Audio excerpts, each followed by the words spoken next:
They want that smoke, bitch, I got it for 'em. They want that smoke, bitch, I got it for 'em. They want that smoke, you know I blow it. They call me Sunny Monster for a reason. I'm really dripping, leave a nigga bleeding. I get to squeeze and leave a nigga. They want that smoke, bitch, I got it for 'em. They want that smoke, bitch, I got it for 'em. They want that smoke, you know I blow it. They call me Sunny Monster for a reason. I'm really dripping, leave a nigga bleeding. I get to squeeze and leave a nigga bleeding. Raw Molly got me all up in demon mode. Mouth moving like I done put clean in my nose. Tryna catch me up, I can leave with some hoes. He standing straight up, watch I make him lean with this pole. Would've thought he was closed, how that heat made him fold. Thought it was a game, he won't think no more. His brain's gone, nigga. It be exciting when I get to striking. Guns sound like thunder, hit you like lightning. Fight for your life, we don't do no fighting. We really hit it, nigga. We worse than savage, they calling us Vikings. Police be riding, we still be sliding. Told you we hit us, remember the time. They want that smoke, bitch, I got it for 'em. They want that smoke, bitch, I got it for 'em. They want that smoke, you know I blow it. They call me Sunny Monster for a reason. I'm really dripping, leave a nigga bleeding. I get to squeeze and leave a nigga bleeding. They want that smoke, bitch, I got it for 'em. They want that smoke, bitch, I got it for 'em. They want that smoke, you know I blow it. They call me Sunny Monster for a reason. I'm really dripping, leave a nigga bleeding. I get to squeeze and leave a nigga bleeding. Hop out and leave them holding like the Bible. AR-15, that's a high-power rifle. A in the army and assassinate rivals. Break that shit down, nigga. AK or anybody kill. Hop out, keep the drilling and spilling. 7.62 gon' split em. LN, that's for any fuck nigga. You a plug, then I'm pulling up, nigga. You my lunch, eat these bullets for dinner. 5.0, eat em up, eat em up. SK, smoke killer for show. Drum rounds and cripple ops, Draco. I got them all, you don't want no. Bitch, I got it for 'em. They want that smoke, bitch, I got it for 'em. They want that smoke, you know I blow it. They call me Sunny Monster for a reason. I'm really dripping, leave a nigga bleeding. I get this pussy, leave a nigga bleeding. They want that smoke, bitch, I got it for 'em. They want that smoke, bitch, I got it for 'em. They want that smoke, you know I blow it. They call me Sunny Monster for a reason. I'm really dripping, leave a nigga bleeding. I get to squeeze and leave a nigga bleeding. Y'all know what the fuck going on around here, nigga. Y'all nigga keep talking about you want smoke. Man, what up, salute people? Peace and blessings, man. Peace and blessings to everything, man.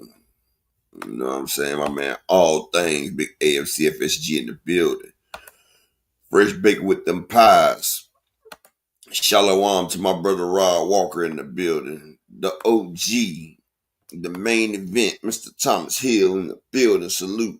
Shout out to James Marshall in the building. Antonio King, what it do, homie?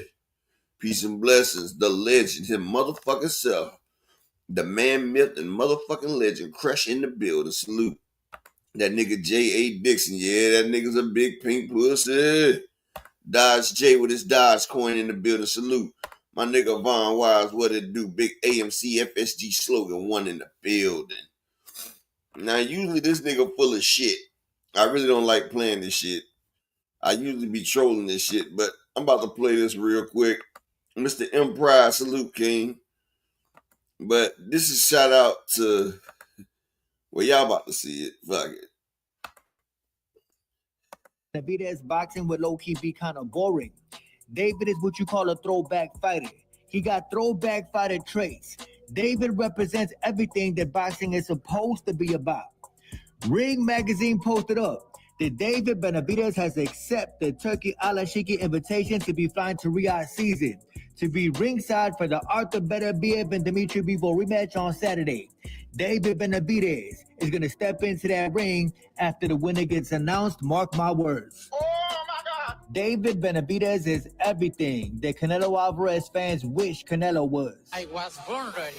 And you've seen the news, Kid Austin had to pull out the fight with Shakur Stevenson earlier. Shakur Stevenson is now looking for a replacement opponent to fight on Saturday. Yeah, I watched that motherfucker southpaw. The British Boxing Board of Control is the ones who made the decision. They took Floyd Schofield out the fight. According to a source, two of the options being considered include Musa Gloham and Josh Padley. Who the hell are these dudes? I never heard of them. I had to look up these dudes on BoxRec. I can't even lie to y'all. I'm not trying to see Shakur Stevenson fight this dude. I'm not trying to see Shakur Stevenson fight this dude. I was really looking forward to watch Floyd Schofield beat the brakes off Shakur Stevenson. Ass whooping. But everybody talking about this tweet that has now been deleted from Floyd Schofield Sr. Floyd Schofield Sr. said, they poisoned my son. Is this snack work? Shakur massage lady wiped the cream on my son. Corruption in boxing. Hey, yo, Southpaw TV, don't go starting up with these conspiracy theories. Floyd Schofield pulled out the fight. Hear me out real quick. You see, due to the fact that Shakur Stevenson been wearing this hat, I wouldn't put it past nobody. Do I have hardcore evidence of this? Do I have hardcore proof of this? Absolutely not. But y'all really gotta hear me out right now. Everybody check out this old tweet from Memo Heredia. February 18, 2025. Memo says, we truly believe someone tried to poison Benavidez versus Caleb Plant. We fought through and we won. But is it or was it Caleb Plant a snack fighter? I just remembered. He trying to say because Caleb Plant was signed to Snack, they try to pull some funny business. Let's go back to Errol Spence versus Terrence Crawford. Bud Crawford is a Snack fighter, and y'all remember the rumors. Funny how Errol Spence looked like this on a walkout to the Bud Crawford fight. I ain't never seen Errol Spence look like this on his way to the boxing ring. I'm just saying. You know damn well you heard them rumors that there is a possibility that Errol Spence may have been drugged in the Terrence Bud Crawford fight. Boots is overrated. Another example, April 20th, 2024, never forget that date. Devin Haney versus Ryan Garcia. Devin Haney been signed to Victor Conte. Devin Haney been a snack fighter. Funny how Ryan Garcia beats the man brains out, and all of a sudden Ryan Garcia tests positive. My stepmom is white, so. Fast forward to today. Kid Austin Pop said that somebody tried to poison his son. Is this snack work? Like I said, I ain't got no type of hardcore proof for this. I'm just saying it makes you question a whole lot. His ass is done. As the great Javante Tank Davis once said, get that snack shit out of boxing. I bet y'all Shakur Stevenson is mad as hell right now going through it in his motel room. I bet you the man sad as hell. This was Shakur Stevenson's highest payday. But then again, it was Kid Austin's highest payday. I truly believe that Kid Austin did not make up an excuse to pull out the fight. I really do think the man went ill. Wanna know what I think? I think they should just take Shakur Stevenson off the whole card. I think that on Saturday, I do not want to see Shakur Stevenson fight. The card is low-key better without Shakur Stevenson if you ask me. I think the Turkey Alashiki should just pull Shakur Stevenson off the whole card and wait for the Javante Davis fight next week. Invite Shakur Stevenson to the Javante Davis fight. Have Shakur Stevenson step into that ring and maybe we could get some promotion for Javante Davis versus Shakur Stevenson. I want to see Javante Davis fight Shakur Stevenson because I know Tank could beat Shakur Stevenson. I want to see Shakur Stevenson make his name more popular in the sport of boxing. I want to see Shakur Stevenson promote himself better. I want to see Shakur Stevenson get a knockout. That is the only way you could sell a Shakur Stevenson and Javante Tank Davis fight. He ain't no Tank Davis. Shakur Stevenson stands zero chance against Javante Davis. Javante Davis makes Shakur Stevenson look like an amateur inside that ring. Push the man to sleep and everything. Deep down, y'all know it. Speaking of Tank Davis and Lamont Roach post up the hourglass as if you're waiting for next week. Lamont Roach, you going to sleep, bro. You are just a stepping stone for the bigger picture. Coach Kenny post up walking them days down, champ. 11 days to go to Javante Tank Davis fight. Javante Davis is going to stop the show when he knock out Lamont Roach. Javante Davis is going to be way more exciting than Dimitri Bivol and Arthur Beterbiev. Absolutely. But back to that Riyadh season card. Another fight I want to see was Virgil Ortiz take on Israel Madrimov, the man that Bo Crawford just beat. I think that Israel Madrimov is going to beat Virgil Ortiz. I've been said it as soon as they announce it.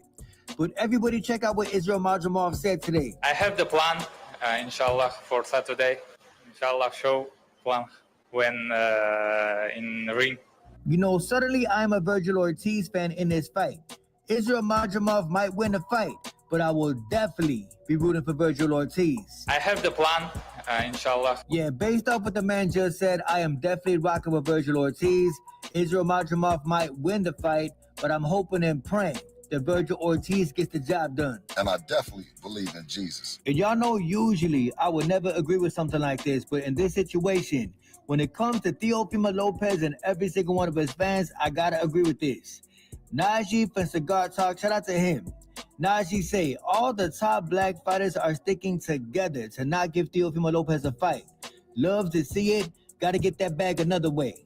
What Najee from Cigar Talk is talking about is Teofimo Lopez calling black fighters monkeys. We heard Teofimo Lopez call several black fighters monkeys in the sport of boxing.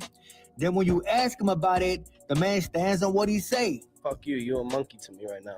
Bud Crawford checked Teofimo Lopez in real life. Theo did not do a damn thing. You see, Teofimo Lopez is the type who does not want to hold the title of being a racist, yet the man is very racist on social media.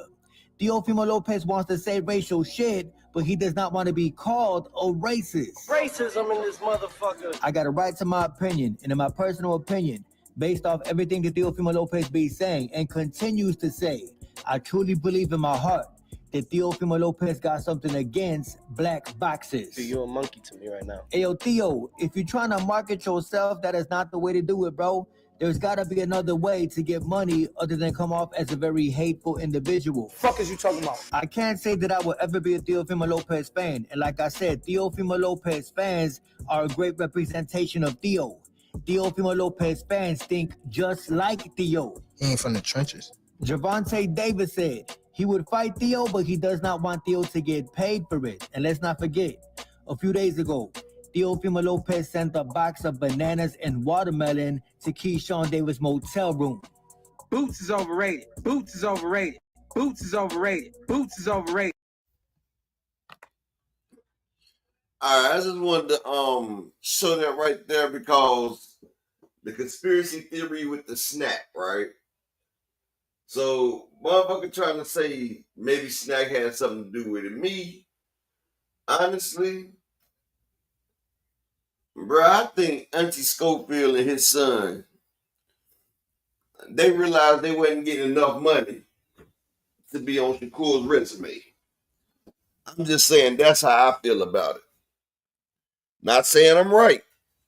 I'm just saying maybe they felt like, man, $1 million ain't shit. Especially when Turkey paying all these other people all this other amount of money to fight lesser fights. You feel me? Shakur was getting like around reported $5 million for the fight. And, you know, Kid Austin and his dad was happy getting the motherfucking meal. I think somebody got into their ear and was like, bro, you selling yourself short just getting $1 million. Which is true. And shout out to my brother Supreme Cam in the building. Salute, King. Peace and blessings to you. And salute to my brother Mike Rhyme in the building. What up, homie? Creole the Traveler, what it do? J Box, mi hermano. Ox Steel, what's going on, bro? Shalom to my brother Rod Walker. Desmond Johnson in the building. Brian the King Falcon, what's good with you, bro? My brother GT Parker in the building. Salute, salute. So, yeah. So, you know, I'm going to tell you like this.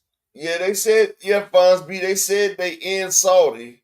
They just said that the British boxing pulled him from the fight.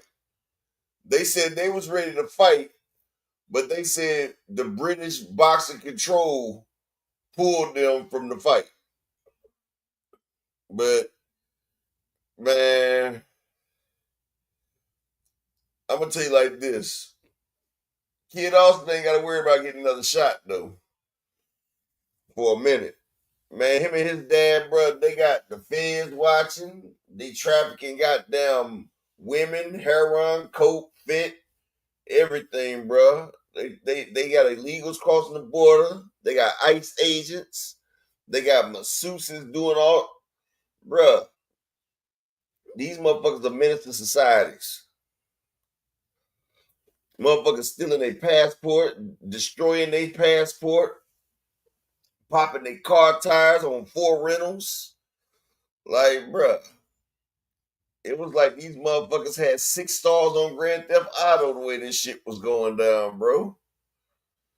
Like, that shit was so much, bro. It was unfucking believable. Now, I see if you got maybe one thing that happens, but when you have a whole bunch of shit that just keep happening, bro, Come on, Banks fam, salute. Don Trickle, don't trickle, salute.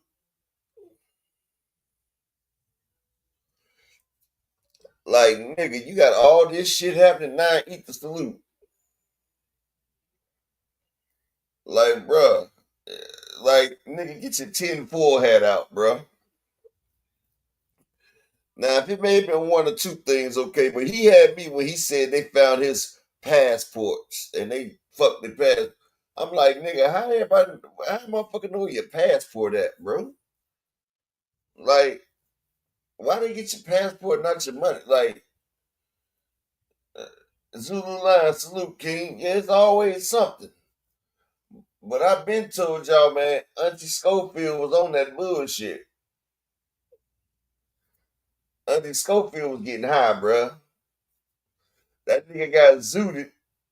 He got zooted and forgot what the plan was. Auntie Schofield was on them jumbos. He was on that freak nick, that fright night.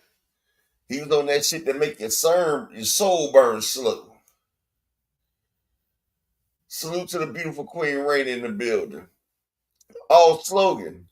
Said that they was trafficking drugs out the house. Said the Fed came up there and said that they heard they was trafficking drugs. Slogan. Yeah, Jay Grant. The SWAT team had him at gunpoint because of the drugs. All we own, exactly. You got drugs in the car. Nigga, you going down. Nigga, I done got caught with drugs in the car too many times. Nigga, you going down, baby. Y'all ain't get a bond? Nigga, that ain't happening. Nigga, they gonna have that dog dance around that car 5 times in a row, nigga. And then it's gonna tear the car up. Jerry O salute. Big Supreme back from the dead. Guan Richard Paris. Yes, sir. Motherfucker, they stop you for drugs in the car, and there's no way you getting away without getting searched.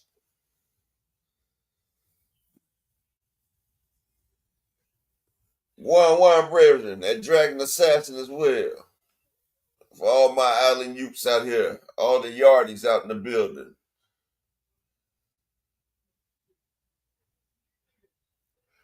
That was another time, Jay Grant. Another time he got in trouble for trafficking kids, but one time they had drugs in the car.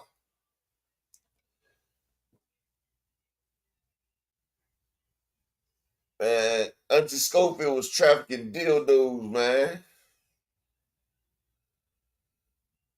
That's the only thing that nigga trafficked. He was trafficking roses and dildos, roses and those.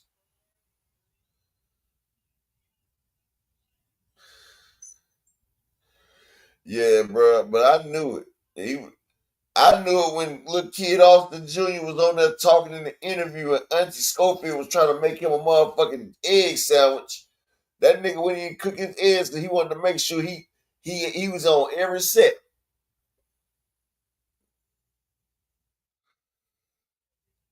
That nigga was on every fucking set.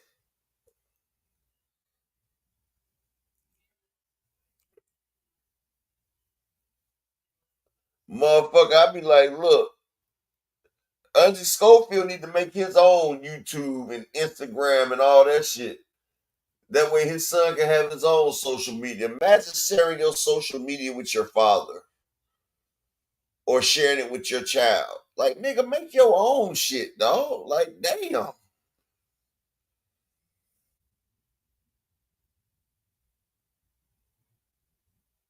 Man, Shakur about to box Padley ass up. This ain't Mark Chamberlain that Padley's fighting.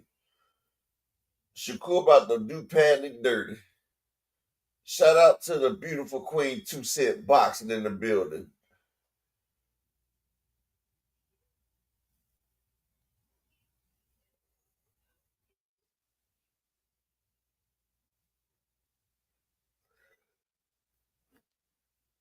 Yeah, this shit crazy though. Like, I see why Schofield was banned from damn Mill City until the other day. Need to put his ass back on ban.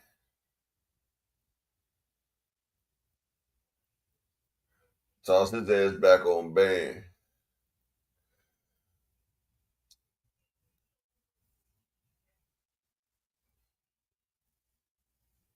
Exactly all we own. Hey son, what you on your you going live, son? Let me hop on the line with you. All right, Supreme Cam. Let me hop on the line with you, boy, see what's going on.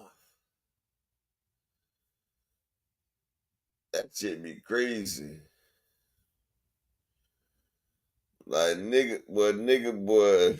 boy, I'm just saying.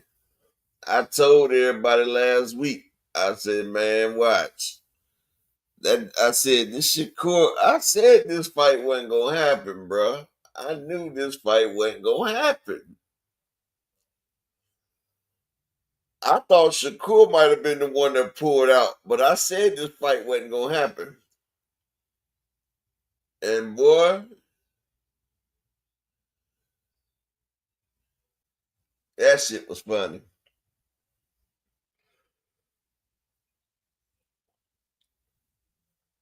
Yes, sir. So damn, he done fell out the rankings with Tank for no fucking reason then. Cause he was ranked number one in Tank's sanctioning body. So he did all that shit to lose his number one ranking in Tank's sanctioning body for no fucking reason. He lost the WBA number one ranking just to do this whole bullshit. A kilo salute, King, peace and blessings. Like this shit right here, man. Like some shit, bro. Some shit just ain't even worth it, man. And shout out to my brother Brian the King Falcone in the cash out with the 222. Holla. My brother coming through with that 222. Smoking 22 on 222s. Shorty super thick. She say she 22. We up in 22. We in room 222. Terrell Davis, salute, King, peace and blessings. But what do y'all think, man? Do y'all think Auntie Schofield was on some bullshit? Or do y'all really think Shakur had something done to this man? Like, do y'all honestly feel like this shit really happened like that? Or do y'all think they ducked? I'm gonna drop the link to Dr. Key. She getting her car done. So, it's gonna be a minute. So she might not catch on. My nigga Phenomenal Show, salute, King, peace and blessings. My brother Oakland LDTB in the building. Salute, King. But yeah, I'm gonna drop the link. I want to hear from y'all as well. Do y'all think this is a bunch of bullshit?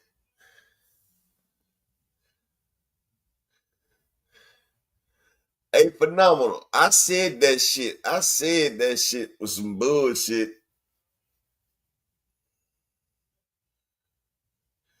But exactly, Dragon Assassin official. In the words of the great Blue Blood, in boxing, everything is subjected to change.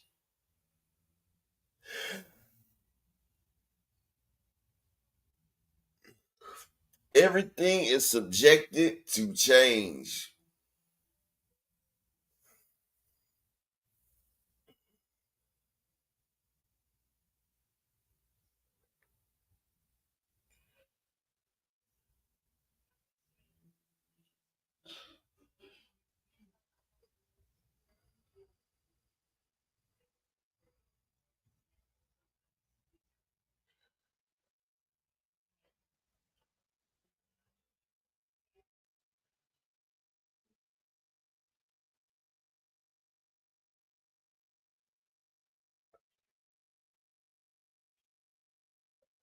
Yeah.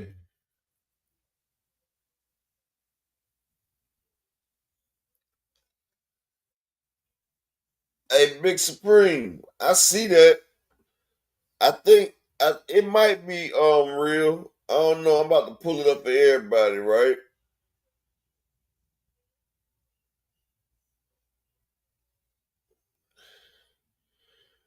Because you know, ever since Abdullah Mason said what he said, that's been putting a lot of flack on Shakur and Keyshawn.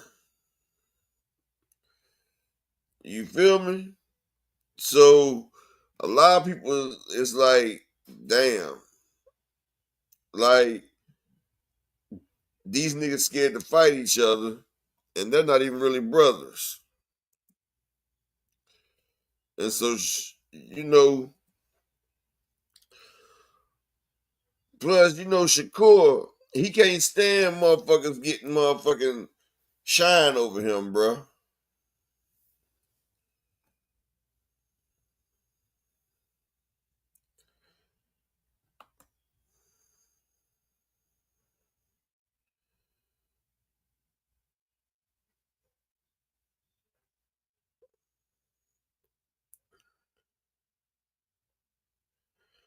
Why I can't find Keyshawn Davis?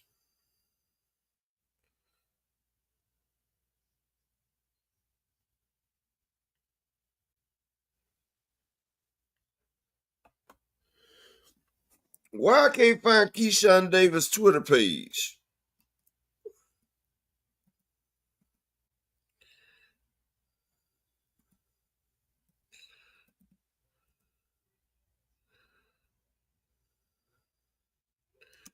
Does any? Why I can't find his Twitter page? Oh, that nigga probably got me blocked, punk motherfucker.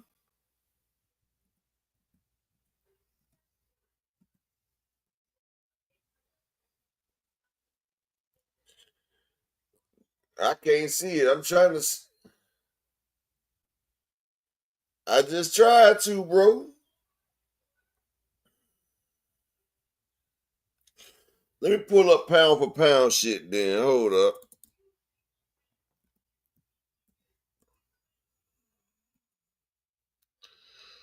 Y'all give me 1 second.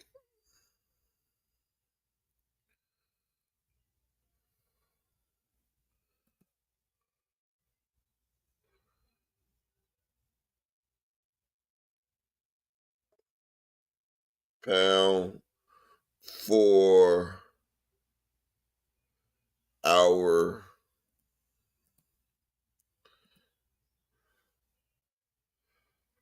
pound for our pound. Okay. Now let me share this real quick. Hold up.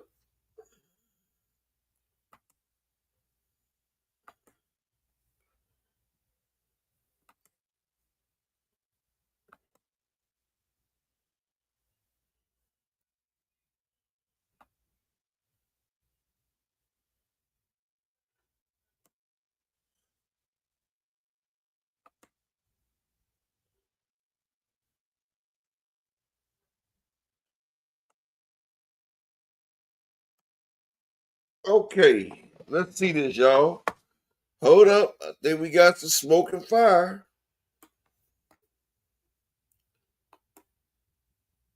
How I'm feeling right now, like I wouldn't fight Keyshawn. That's my brother. Man. Turkey. I wouldn't even fight. I wouldn't fight my blood brother. At the right time, man, do what you do. I wouldn't fight my blood brother. Don't be surprised if that happened, bro. 2 years from now, bro. A year and a half. Man, do what you do. I wouldn't fight my blood brother. Don't be surprised if that happened, bro. 2 years from now, bro. A year and a half from now. I mean, send an offer. Man. How I'm feeling right now, like I wouldn't fight Keyshawn. That's my brother. Man. Offer. Man. How from now. I mean, send an offer. Man. How I'm feeling right now, like I wouldn't fight Keyshawn. So he says that's my brother. Send the offer, right? Turkey. I wouldn't even fight. I wouldn't fight my blood brother. At the right time. So Keyshawn Davis, he he reposted and said, send the offer then. So let's.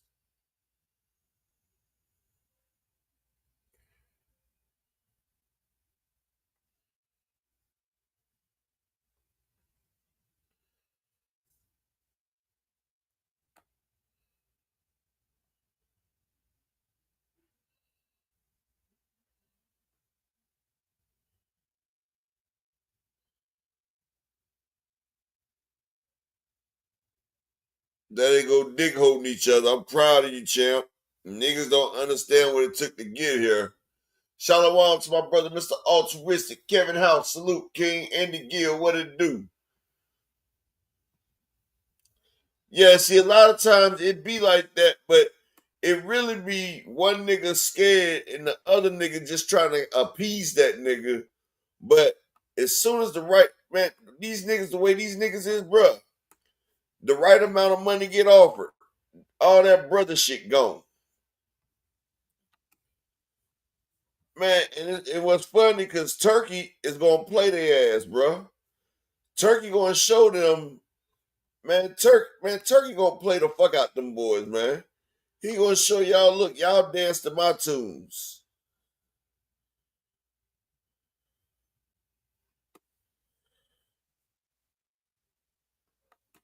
And see, pound for pound, he cut the Shakur video, right? And Keyshawn didn't really pay attention to it, right? Shakur didn't really say send the offer. He was talking about something else. But Keyshawn 2 seconds away from trying to jump on Shakur any goddamn way. That's why Keyshawn like send the offer. Like for real. Keyshawn slick want to get at Shakur. It's Shakur that's not trying to get at Keyshawn. That's what it is. That's what it is. You feel what I'm saying? Like,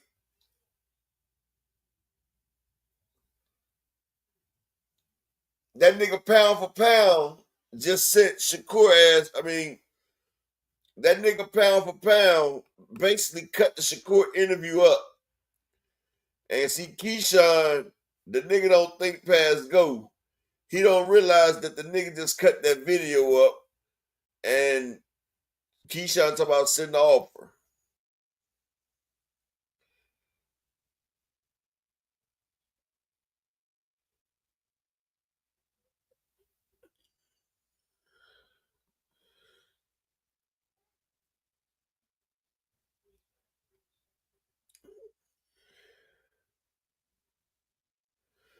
But Phenomenal's right.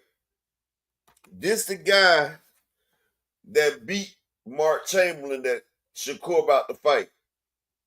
A nigga that only got 4 knockouts. So we about to have the battle of the non-punchers coming up. Shout out for my brother Akello in the Cash App with the $5 holler. He say for another great show. I appreciate you, King. Appreciate you for supporting the grind.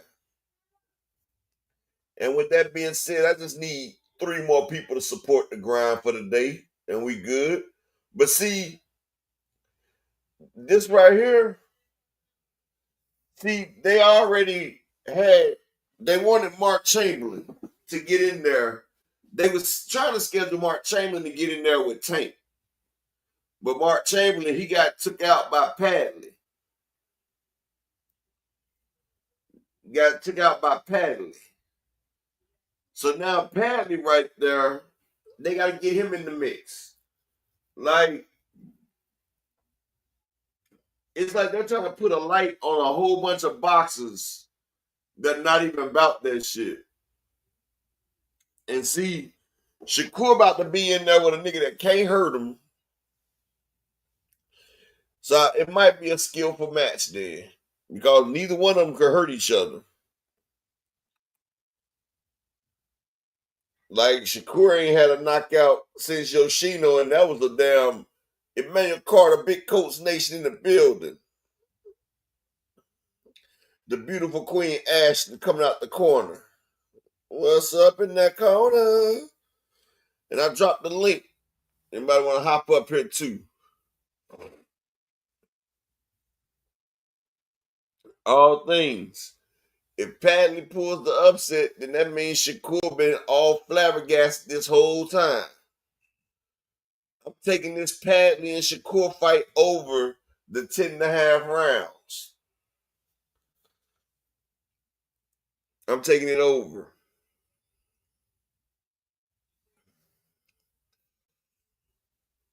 Well, Andy Gill, you absolutely right, but I'm going to take it 12 rounds. Because Shakur should have never stopped Yoshino, honestly. Yoshino said he ain't feel no power. He just said the nigga was fast.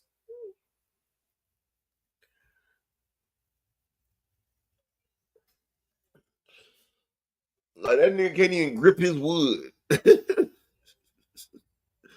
That nigga can't even grip to take a piss. I'm just being honest, man, you know.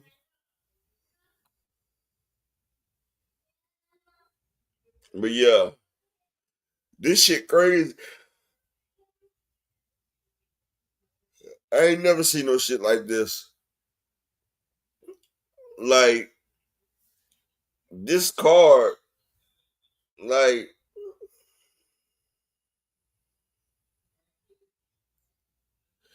honestly, this card has lost some luster, but you can't really say nothing bad about it because it was like that Shakur and Kid Austin fight. That's like the only American fight on this card. Are you caught that, Rainer? Oh, let me see if I can find it real quick, Slogan.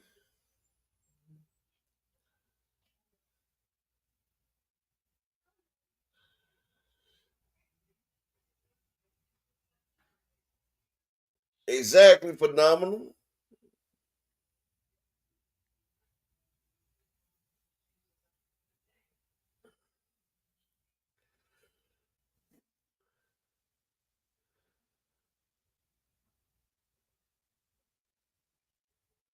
Let me see if I can find it.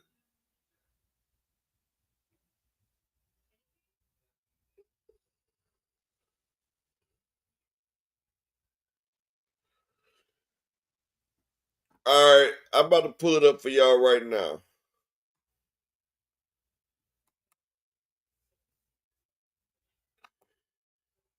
Since Slogan want to see it, let me see if I can get it right now.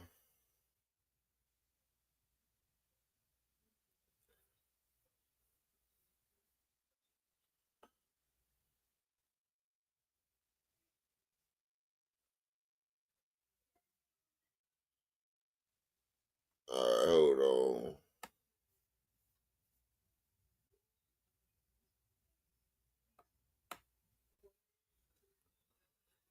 All right, I'm about to show it right now, y'all. Shout out to my vice general of the VPN game, Alan Sostain in the building.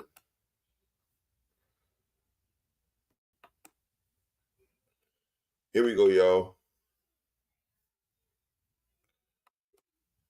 I feel like y'all trying to set me up. Grip test. 77. I had my hand injury. I'm judging. 33. 33. Put the fight on. I feel like y'all trying to set me up. Grip test. 77. I had my hand injury. I'm judging. 33. 33. Put the fight on. I feel like y'all trying to set me up. Grip test. Nigga gripped so hard he farted, bro. That nigga farted. He gripped so hard. That nigga say, he said, "Oh." That nigga farted.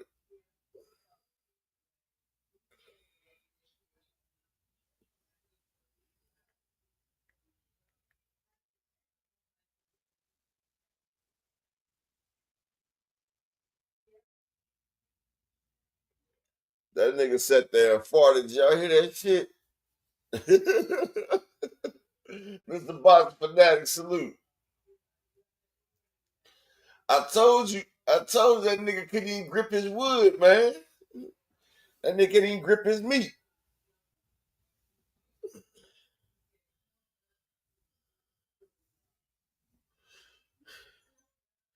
That nigga can't even grip a girl hips and man, that nigga can't even grip a girl hips and motherfucking yeah. He can't even grip it and go yeah. He can't even grip and slap ass cheeks, man. Like damn, Shakur, you slipping, homie. Yo, tender grip ass nigga.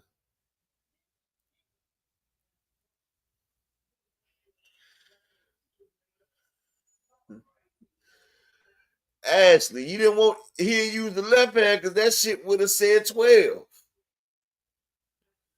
That nigga got the grip of a newborn baby. Like, you put your finger right there, he gripping your finger. Like, you old soft grip ass nigga. Oh, tender grip.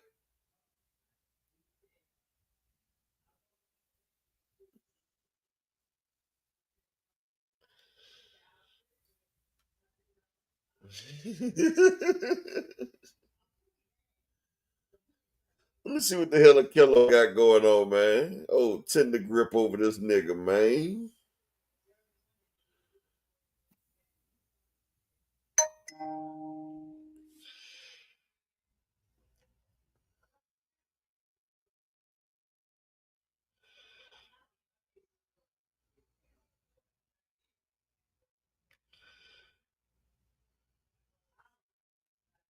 Like y'all trying to set me up. Grip test. I'm not a boxer. 77. Says 64.60. 64.7. Everything correct. 75.8. Eddie Hearns even got a 75 grip. 6.3 kilo. 4.8.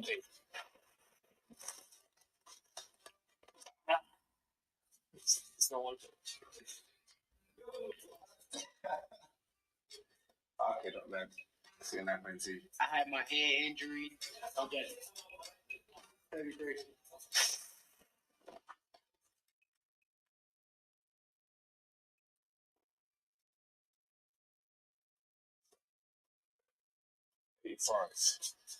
.7 kilo. 85.7 kilo.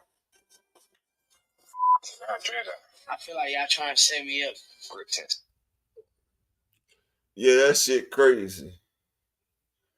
That nigga can't even open up the pickle jar, bro.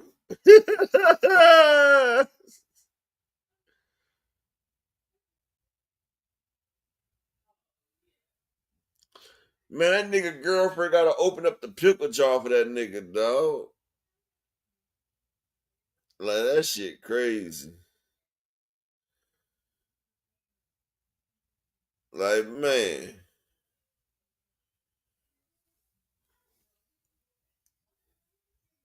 Hey, that's crazy though, man.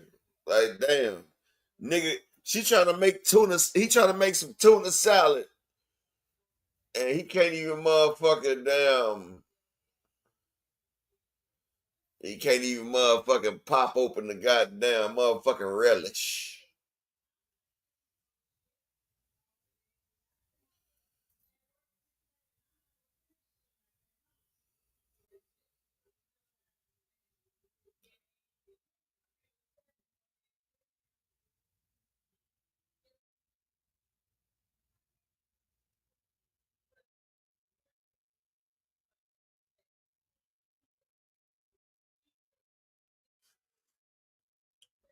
Yeah, phenomenal. You absolutely right. 103 pounds is the average strength for the man. But you know, they was measuring him in kilograms. So even though Shakur had the 33 kilograms, his shit was like 66 pounds though. And like the nigga that got 85 kilograms, His shit's like damn near 200 pounds. But yeah, that shit's still soft as shit.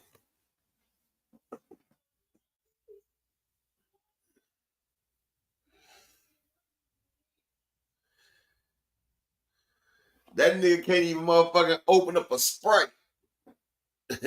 He can't even open up a Budweiser twist off. Come on, nigga.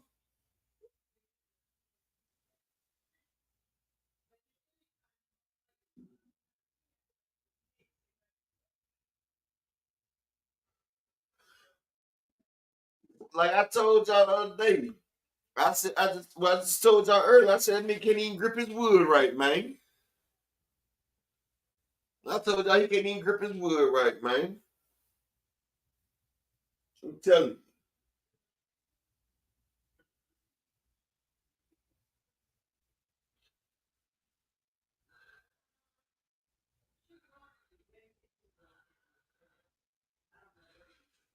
Man, my grip strength like, man, 200 kilograms, bro.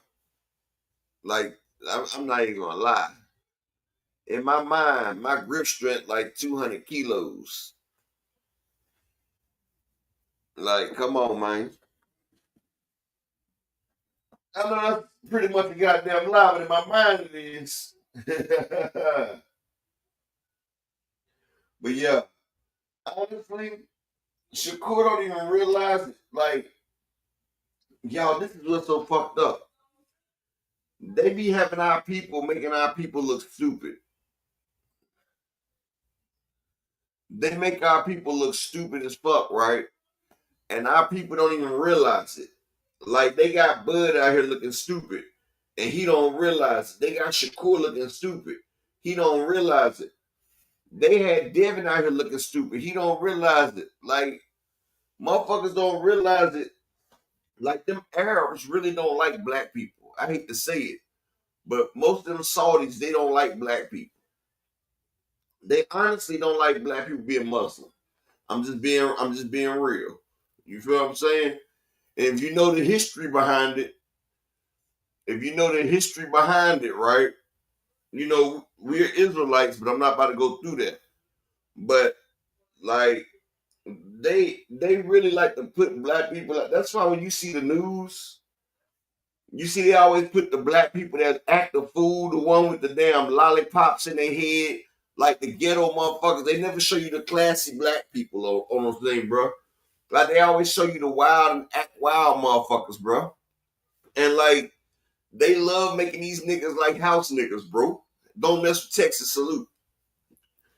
And these motherfuckers, Tim Bradley, Bud, Shakur Stevens, these niggas will shoe shuffle and motherfucking Uncle Tom their way and do whatever these people tell their ass to do just to get patted on the head. And they're not even getting half the fucking money that these other people are getting. But Eminem made more money than you on your motherfucking goddamn, on your fight with Majimov. Eminem performed a concert, made more money than Bud did off the Majimov fight. But Turviev and Bivol are making more than Bud making. Like, this is what I'm saying. Like, motherfuckers don't understand that they be using y'all to be making fun. Like, Big Baby Anderson.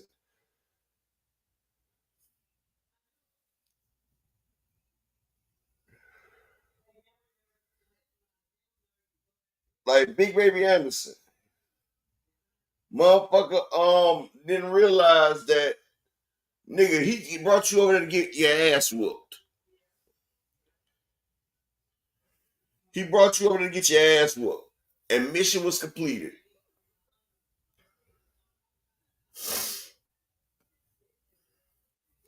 Mr. M Pride. If that was a 135-pound fighting tournament,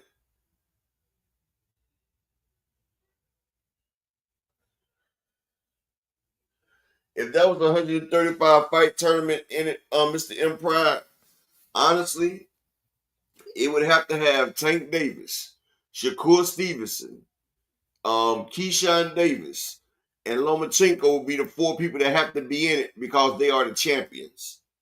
Then I would have it a tournament of 8. And then I would have William Zepeda, Raymond Muratalla. I would give Andy Cruz a shot. And I even put Kid Austin right there. That'll be the 4 opponents. And I would let them do a grade 8 tournament down to the final 4 to the final 2. And I will put Tank against Zepeda.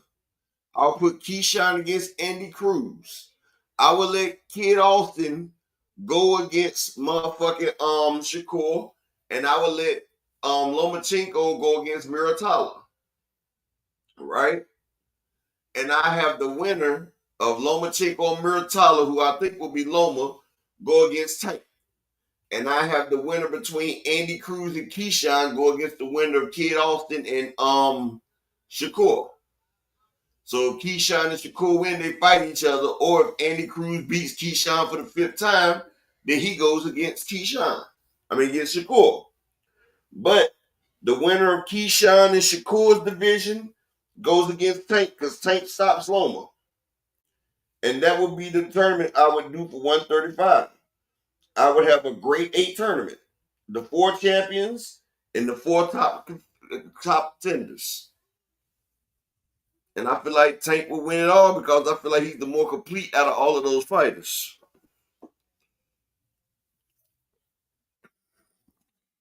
I'm just being honest about that.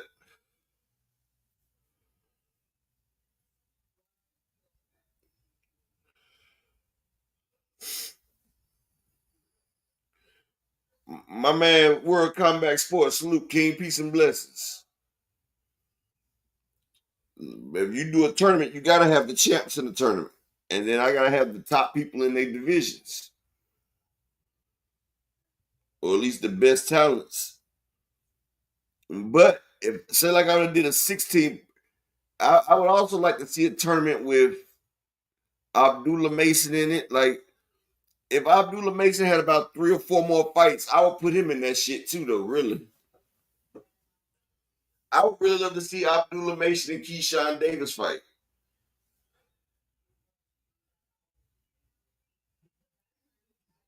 Like, I have so many fights. I would love to see Keyshawn Davis in to develop his fighting style. But he done opened up his mouth and called out Tank. So I feel like he got to go ahead and get that work. He got to get that work early and get humbled a little bit. Plus, it'll make him a lot better as a fighter. Because once you lose to a great fighter, that increases your skills as well.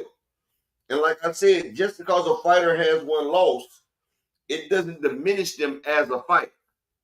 You feel me?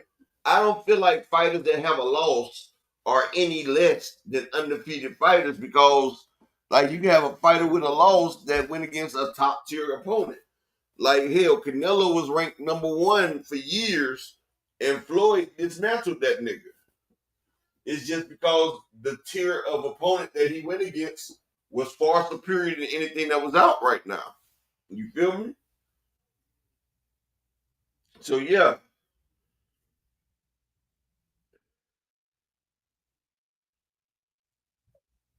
So, yeah, that's the way that shit is right there. So, I be like, shit. I want to see the motherfuckers get it in. Hey, and I need 3 people to support the grind, too. Can I get 3 people to support the grind? I need 3 people to support the grind for me today. 3 people to support either the Cash App or the PayPal. It doesn't matter. Just need you to support for me.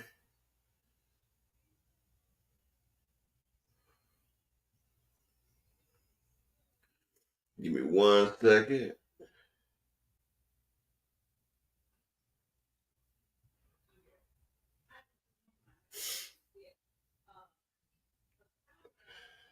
Shout out to my brother, Mr. Altruistic, who always come through and support the grind. My brother always come through. Shout out to Mr. Altruistic in the Cash App with the $10 holler coming through the 10-piece bucket of chicken. Yes, that's the 10-piece. the 10-piece spicy extra Cajun sauce. Shout out to my brother Young World. Y'all, it's an alien in the building. That's that nigga named Young World. The coolest nigga out of Philadelphia, Worldadelphia.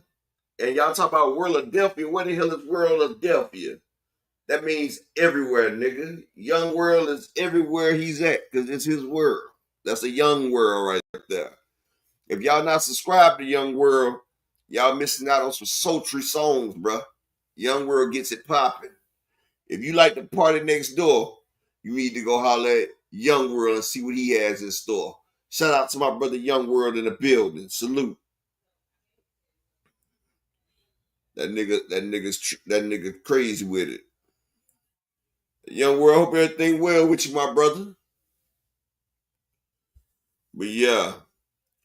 Well, Rain, I don't know where that puts Kid Austin at though. Like, he was number 1 in the WBA. He done forfeited that. That's for damn sure. The New Orleans.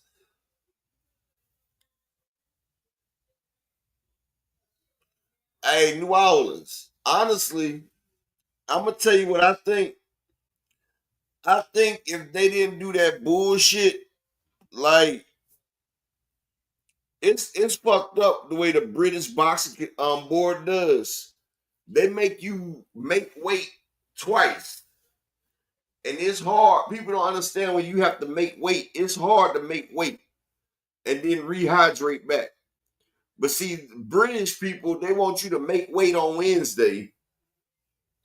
So then you got 2 days to rehydrate, and then you have to make weight again on Friday. They making you make weight twice. That's putting a lot of motherfucking stress on a boxer and his body. You feel what I'm saying? Like, that's what we had to do in the amateurs, though. In the amateurs, we had to make weight like that. You feel what I'm saying? So the British people, they make you make weight like that so you can't be a weight bully. Because only weight bullies would rehydrate that much in 2 days. Like Devin Haney could never do that shit right there. But people that fight in their right weight classes, they can do shit like that. But Kid Austin is a big boy as well. And you know, once you make that damn weight, it's hard to rehydrate, then dehydrate yourself down 2 days later. And that's what, and see, Turkey Al-Ashidi, he has to get that fixed before some of the bigger name fighters come over there. Because that's going to fuck up a lot of damn paper and a lot of boxing if that shit continues like that. But Auntie Schofield better not say shit no more. I don't even want to see it. But like I said, I showed y'all a video where old boy showed whenever a snack fighter got fought against. Like he showed Earl Spence fought Bud. You see how his eyes look. It said that Mimo sat there and said that in the Benavidez fight, Caleb Plant, you know, they tried to put, you know, so I showed you. They had 5 incidences where people fought snack opponents and they was drugged or something was wrong with them. But I'm not saying it's a snack thing, but, you know, Ryan beat the brakes off of Devin, the ambassador of snack. Next thing you know, he pops dirty. So I'm not saying people that's on snack, they got an unfair advantage or they got an angel in their corner, but just know it's some shit on. But yeah, I still need 2 people to support the grind for the day. Just 2 people. Support the grind and tell me that you love the channel and we good. Oh yeah, phenomenal. The feds is on them snack boys. Yeah, the feds been on snack.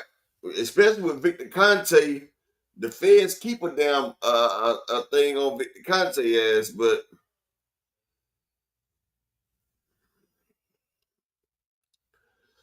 you know something, Teach? Padley might get a little bit more for being a replacement because he's saving the show. Honestly, Teach, When you come in last minute, if you don't show up, then that means it ain't no fight. So you know you can basically ask for whatever the fuck you want to ask for. But to be honest, Teach, Kid Austin wasn't getting shit but $1 million though, Teach. And really, that was small change. That was a small change. And I think that's why.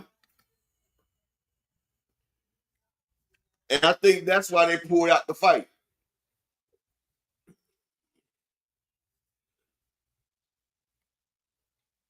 I think that's the reason why they pulled out the fight, because they realized they gave Inouye's opponent $2 million.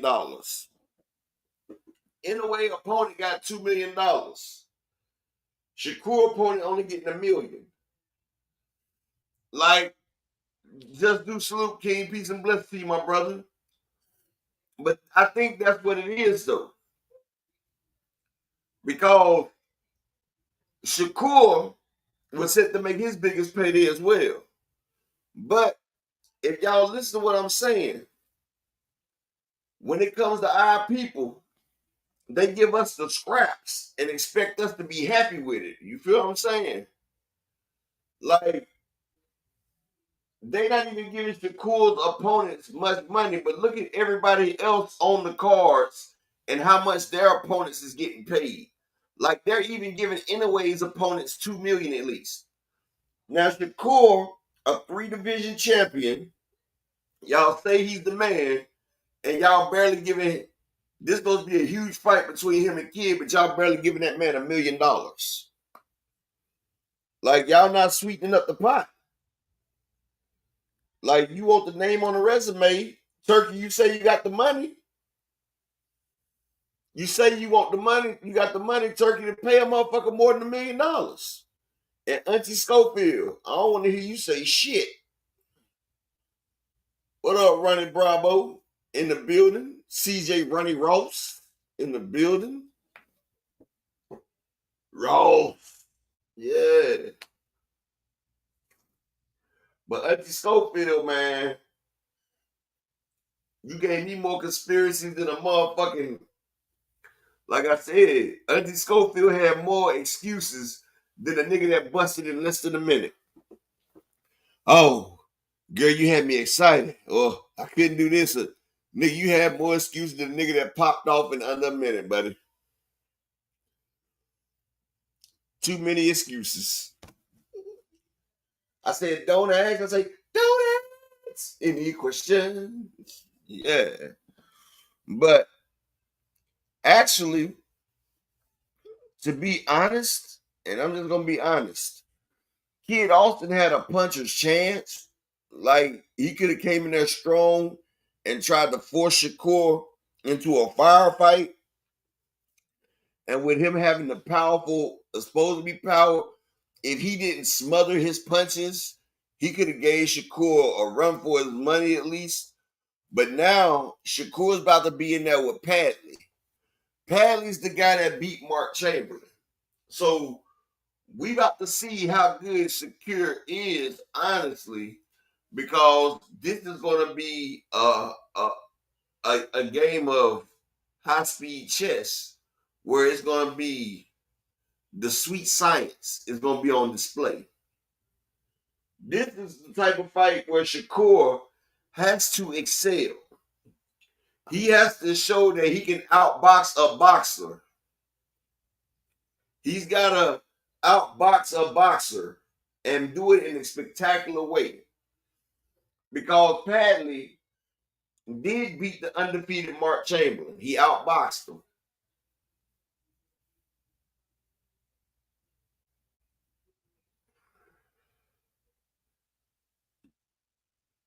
And to give, Tank wouldn't get no Tank should never fight Kid Austin. They gave Shakur crap from him being a prospect. He's not even on Tank's level. That man didn't want to. If he didn't want that Shakur smoke, he definitely can't come to Tank. He don't bring nothing to the table. I'm just being honest. And especially since he's not number one in the WBA no more. He gave that spot up when he went to go fight Shakur. So yeah, if they wanted to have that bag, they fucked that bag up.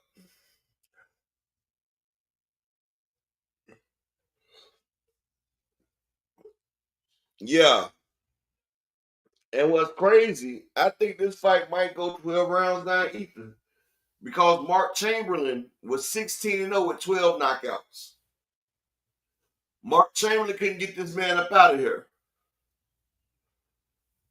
And if you go back and watch the Shakur versus Yoshino fight, I really never seen when Yoshino was hurt, but they ended that fight.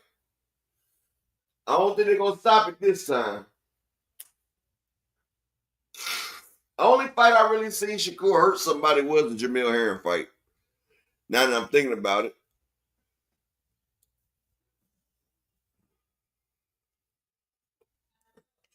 Like I'm saying, the only fight that I think Shakur hurt his opponent in was the Jamil Herring fight. That's just my opinion, but that's really all I think.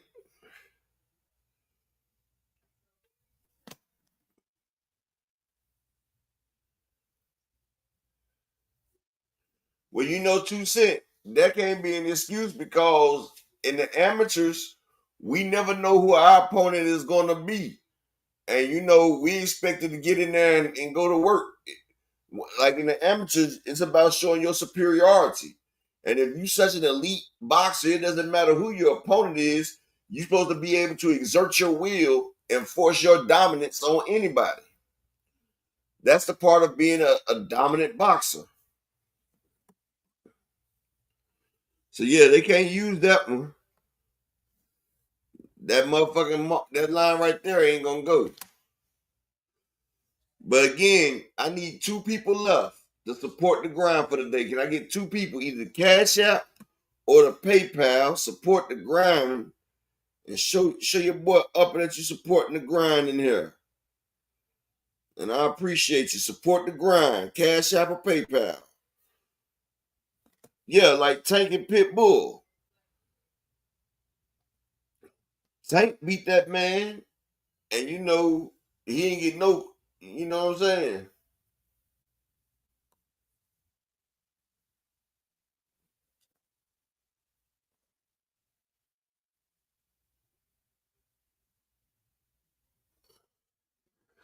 But yeah, and I'm gonna tell you what's crazy. Eddie Hearn has a 75-kilogram grip. Like Eddie Hearn's grip was double Shakur's. Like what the fuck?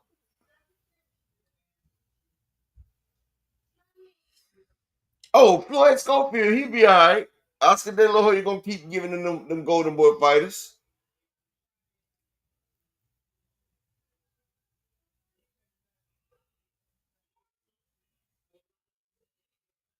Slim Duncan.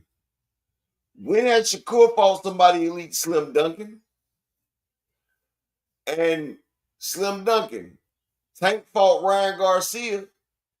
And don't tell me he's not elite because Ryan Garcia knocked out Devin Slim Duncan. So if you think Devin is elite, you gotta think that Ryan Garcia is elite for beating the shit out of Devin. So Tank did fight and beat Ryan Garcia. You welcome, Slim Duncan.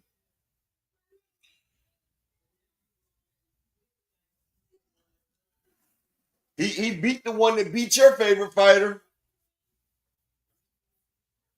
Leo Santa Cruz is elite. They calling out Pitbull Cruz Slim Duncan like he's elite.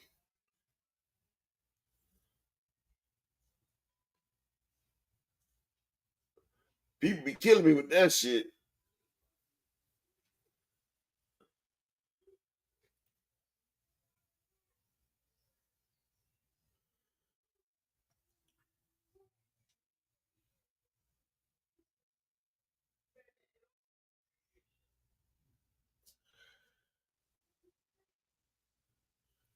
Hey, Ronnie Bravo. Leo Santa Cruz is a Hall of Famer though, bro. Shout out to my VPN brother, Alan Sostain, for the $5 holler. Appreciate you, King. Now we just need one more person to support the grind for the day. Can I get one more to support the grind for the day? And if y'all don't think Leo Santa Cruz elite, that means you really don't know shit about boxing.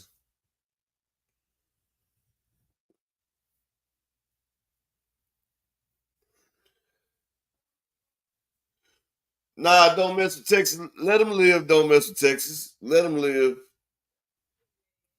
In my Key Alexander voice, let him live.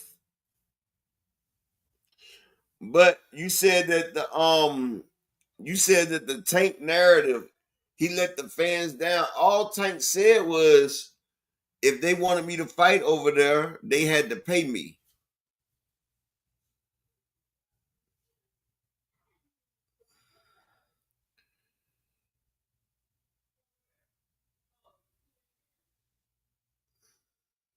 Salute to my brother Al Booger.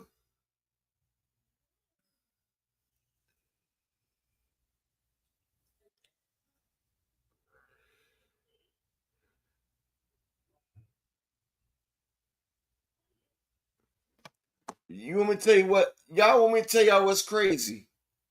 People didn't even know Ryan Garcia was elite because Tank made him not look elite. But Ryan Garcia goes out there and destroys Oscar Duarte, destroys Devin Haney. You feel what I'm saying? Tank destroys Pitbull. Now you got people wanting to fight Pitbull. Tank destroys Rolly. Rolly then goes and gets a damn belt. And you know the rest is history. Tank destroyed Mario Barrios.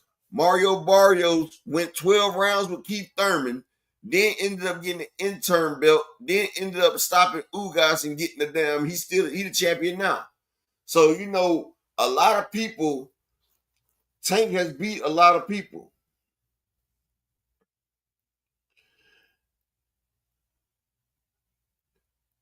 Don't you realize that Tank has to make the weight as well? Y'all keep sitting there saying like motherfuckers putting weight clauses on people. That means he has to make the weight as well. And people don't realize that Tank can still fight at 127.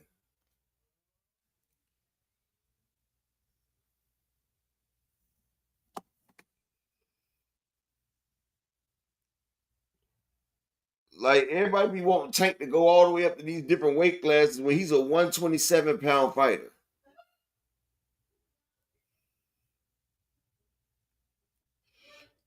I just want to know why y'all don't like Tank so bad, though, bro. Like, what the fuck did he do?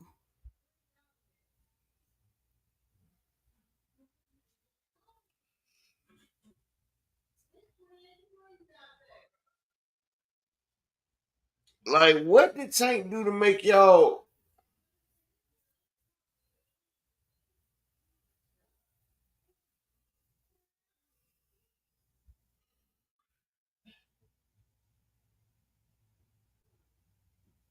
That shit crazy.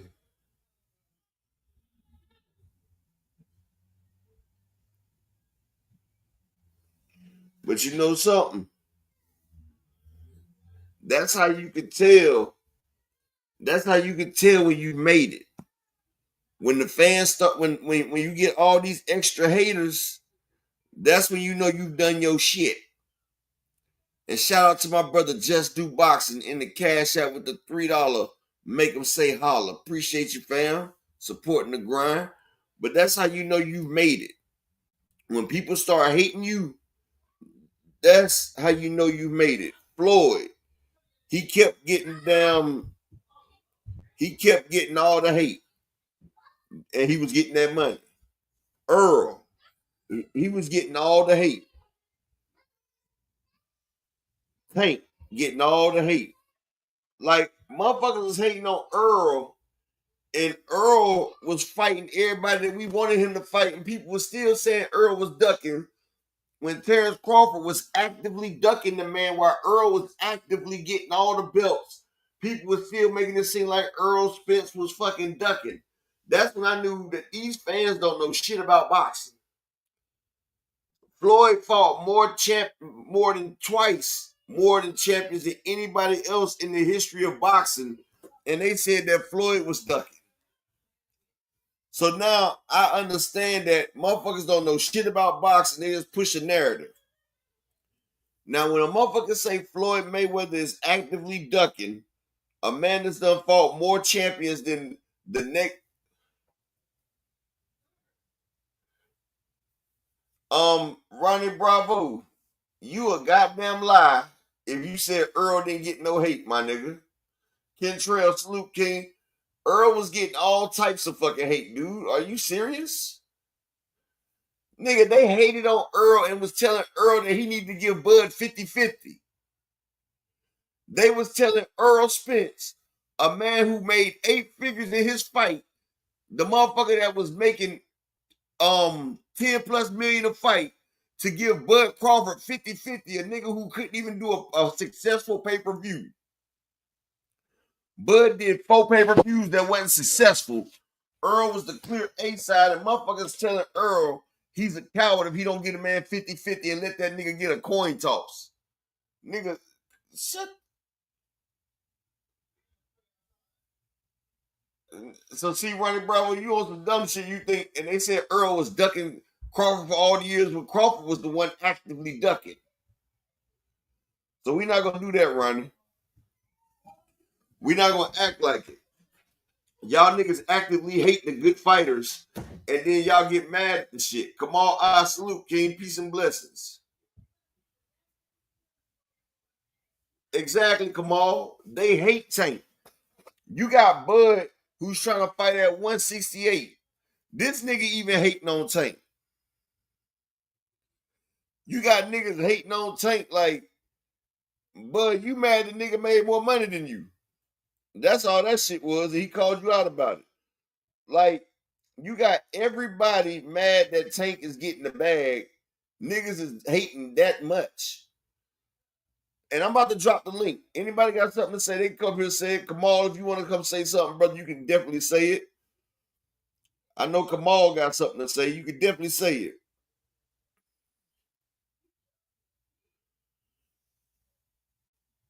Slim Duncan, what elite black fighter has Devin fought?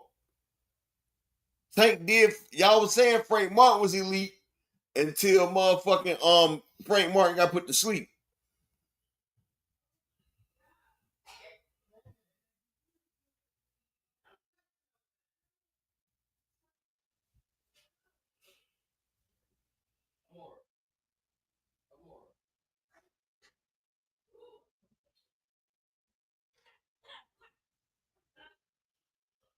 Exactly.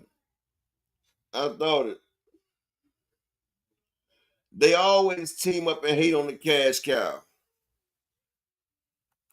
And shout out to my brother Kamal Oz coming through the building. How you doing today, brother? I'm doing well. How about yourself, man? I'm doing good. That's great, brother. How you been? I've been okay, man. I just wanted to chime in on this topic, bro. There has been the most organized smear campaign against Gervonta Tank Davis by quarters of the YouTube media. Now, we knew corporate media has always been anti Al Heyman, anti PBC, Exactly. but they've been joined by people in the YouTube boxing community who may or may not be paid Alphabet. off. I don't know. I don't know if they're paid off, Somebody but in the they have alphabet community gonna joined. get paid off. Yep. I'm Yep. gonna go ahead and And, say it. and they've And them motherfuckers joined will in say this. whatever. I'm gonna tell you too. Most of them all in the daggone. Besides my girl Ashley, most of the rest of them all they follow trends. They follow Bill Haney. They follow whatever old boys say. They follow it. They all push the same narrative. Go ahead. Yeah, I mean, I'm not going to say names in particular. That's your viewpoint because I don't have a YouTube channel, so I'm not behind the scenes. But it's just ridiculous, man. I mean, they posted photos of Tank when he got arrested of his mugshot. They can't tell me why they hate Tank, despite the fact that he has a much better resume than Shakur and a much better resume than Devin Haney. And they tell Exactly. me they tell me they said before Tank doesn't fight black fighters, but I said, you know what? Gamboa has the same ancestry as you and I do, being from West Africa. The only difference was the Spanish took his ancestors slaves, where the British took our ancestors as slaves.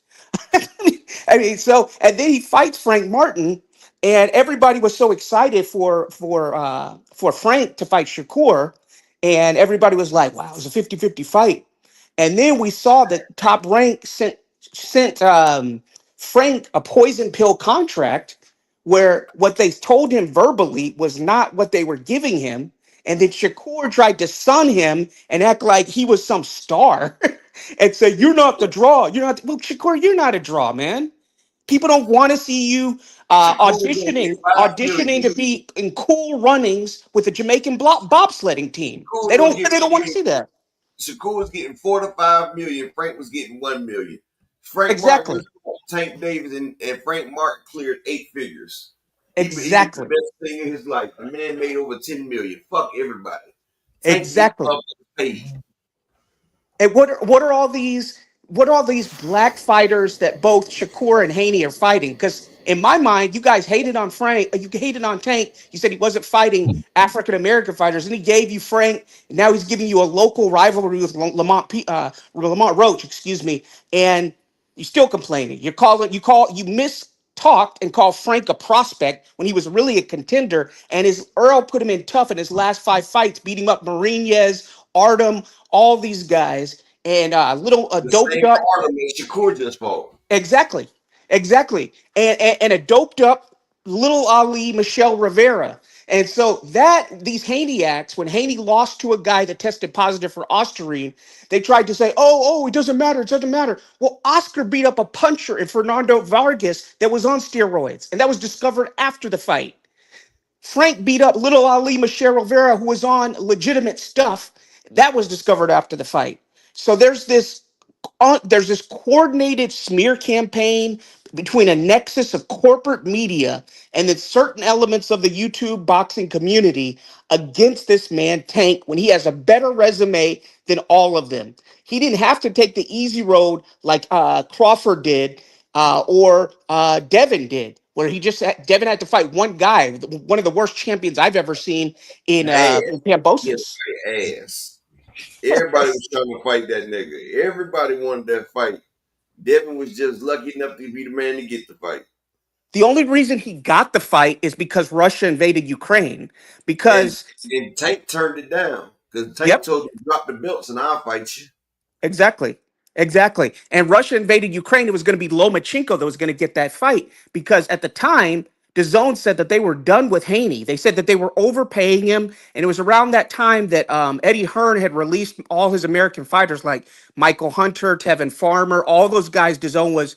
They made it clear, Lynn Blavnik, that they were done overpaying people, and they said that they were out of the Haney business. And so Devin was in between a rock and a hard place, and he got bailed out by Putin's invasion of Ukraine, which forced Lomachenko to pull out of the Cambosis fight, and then he was there waiting, and he took advantage of it. Salute to him, but he beat one guy for the title. Same thing Crawford did. Errol did all the heavy lifting. He was Thanos collecting all the belts, like Thanos collected the ring, while Crawford was fighting a bunch of nondescript guys past it, and he wasn't really doing anything, and he wasn't a star. And then Errol, he negotiated in bad faith against Errol. They had a similar smear campaign, but not as intense as they have against Tank. But they lied, they gaslit in corporate media against Errol when he was taking all the tough fights, and Crawford was fighting guys like Kell Brook, who should have never even been in the ring, and podcast Sean Porter, not the same Sean Porter that Errol fought. So you And really got to Jose pay attention to these narratives. Benavidez after getting shot in the knee. Exactly. Jose Benavidez after getting shot in the knee. And then when Errol showed up to the fight, you could tell something was wrong with him. You could tell there was glaze in his eyes. And I told people, I said, with all that Crawford put him through, I knew that Errol had said that getting to 147 was tough enough, and Crawford was negotiating in bad faith with him, and they took that Black Planet fight against David Avocado. I said at the time, I said, if I was Errol, I'd just move up to 154 and say, hey, look, I tried to make this fight. This guy is a liar. He stabbed me in the back. And so I've done what I can. So that's what I got to say, man. I know I said a lot, but thank you for the time. No problem, bro. I would have moved up and fought Thurman. Fuck all that shit. And I feel like Thurman versus Spence would have sold even more. It I would feel have. like Thurman, because I feel like Crawford made everybody not want to fight when he fought David Aben Sneezen. And sorry about that Dragon's Assassin. I was gonna get to you, brother, but you must have something to do, my brother. My bad. We was letting Kamal do what he had to do, But Yeah, I was yeah, about. That's like why I hung up. I stopped talking because Dragon was in here, so I was gonna let him talk, but I guess he jumped off. yeah, he probably got a phone call or something. But that's the shit that gets me. It's like motherfuckers be having a conscious effort to hate on motherfuckers that look like themselves and shit, but it's like the ones that come from like the struggle, but the ones that have the spoon fed, like Devin Haney ain't have to want for shit in his whole life. Like they used to sit there and say, "Oh, y'all just hate Devin because he has a father." Like, dude, what the fuck type shit do y'all be on? Nobody hates him because he has a father. Earl had a father, and his father don't be in front of everybody. Earl's father sits back and does his job, and he doesn't stay out the limelight. And Earl was fighting the big fights, and y'all motherfuckers was still hating on him too. It's y'all hate the PBC. Y'all hate to see motherfuckers get money, and what it is, these people are treating y'all like sheep, and they're making you hate the fact that your own people are succeeding and getting money. People in the PBC have investments. They don't have to fight 5 times a year like they do in Top Rank. They let their money work for themselves, and y'all trying to shame them into damn motherfucking not fighting on slave contracts for getting back in and getting all that extra money that they try to sue Al Heyman for getting. And see, that's what I'm saying. They got the Ring magazine. They got these motherfucking giblet niggas out here shoe shuffling that's hating their own people. And that shit be crazy as fuck. And I'm like, damn. And shout out to the beautiful queen 2 cent box that just popped up here as well. Shout out my brother Light Skin Business. What's going on, Kamal? What's going on, Upper? Listen, I've been around YouTube all day, just going around hopping in people panels because they've been talking about Tank, and I'm like, I don't understand y'all assessment or exactly what y'all are saying, because y'all keep saying Tank don't fight nobody, but you got Rolly and Ryan about to headline their own card. Like, what y'all got to say about that? Mario Barrios, champion. Leo Santa Cruz, Hall of Famer. You got people calling out Pitbull Cruz, talking about that'd be a huge fight. Keyshawn and Pitbull. Like, motherfuckers, y'all called out Pedraza. Y'all brought Pedraza out the damn motherfucking woodwork to boost Keyshawn's motherfucking resume. Hector Luis Garcia, he was a champion as well. Like, they keep saying all this shit, but everybody that fights Tank is a somebody. You feel what I'm saying? But look, listen to this. I was on a panel debating somebody, and they were like, well, what champions have you fought? I named all the champions, and they like, oh, well, this champion fought this and did that. It was 1,000 hoops they jumped through to discredit the champion Tank fought. And I'm like, it's not that Tank haven't fought champions. It's just that y'all discredit everything y'all say Tank don't do. I bring it up, and then y'all discredit it. That's what y'all are doing. It's not like he ain't did these things. Y'all just discrediting him. He fought a more dangerous Gamboa than Devin, but Devin fought Gamboa after Tank knocked him out and fucked his Achilles up. And they said that's a legacy fight for Devin to beat Gamboa. Don't forget they were hating. The Haneys were hating on Tank for taking the Gamboa fight. See, this is the thing, man. When you, and this is Shakur's problem, this is Haney's problem. They both overpromise and constantly underdeliver. So before the fight, that Tank was fighting Gamboa, they were calling Gamboa an old man. Bill and Devin were calling him an old man, saying, and they were releasing pictures of a young Devin at the seeing Gamboa at the Olympics. They had pictures of that to try to discredit the fight. And then what happens? Devin fights him right after. And you know what he says before the fight? He says, I'm going to do him better I'm going to do better against him than Tank did. I'm going to get him out of there. And what does he do? He puts in a terrible defensive performance that goes 12 rounds against Gamboa. And then after the fight, he was asked, well, you said you were going to do better against him than Tank did, but you went 12 rounds with him. And then he changes the goalpost and says, boxing is hit and don't get hit. I mean, nobody told him to say that you're going to do better against Tank then you're going to do better against Gamboa than Tank did. But you just tried moving the goalposts. And again, I say to all these people who prop up Haney and who prop up Shakur, if you go by their resume, Tank has a much better resume. Yeah, Devin lucked into undisputed. He took the opportunity. Congratulations to him. But he fought, in addition to Liam Vegan Smith, who Canelo cherry picked. I mean, Kambosos was one of the worst guys I've ever seen who was unified. Salute to my brother Omega Red in the building. Long time, brother. Hope everything's well with you, bro. But you know, what it all boils down to is Devin Haney might have won the bet, but Tank got the career. My boy David, how you been, brother? Long time no see. They just jealous of it, bro. And that jealousy shit, bro, it's a real feminine ass trait, bro. And like men nowadays are starting to be real fucking feminine, dog. Like to be sit there jealous of the next man, and you know, and Crawford, Crawford's even that way. Crawford's that way with Tank. Hold on 1 second, bro. Tay, how can you say we not counting Kambosos as a unified champ? He didn't have a belt. He just won 3 in one fight. Nigga, Devin won 4 in one fight. So what are you talking about? Devin won all the belts in one fight as well, Tay. So your shit don't make no sense. Hush, man. Just hush, kid. Like, that was crazy. Teofimo had all the belts. Kambosos beat him for all the belts. And that's it. So Devin got emailed his first belt, and then he fought Kambosos. Exactly. And then, you know, they want to say like, oh, well, Keyshawn is more accomplished than Tank. And I'm like, are y'all serious? Because he beat Barenchik, an opponent that didn't even put up a fight. And I asked him, can you name me any of Tank opponents that didn't put up a fight?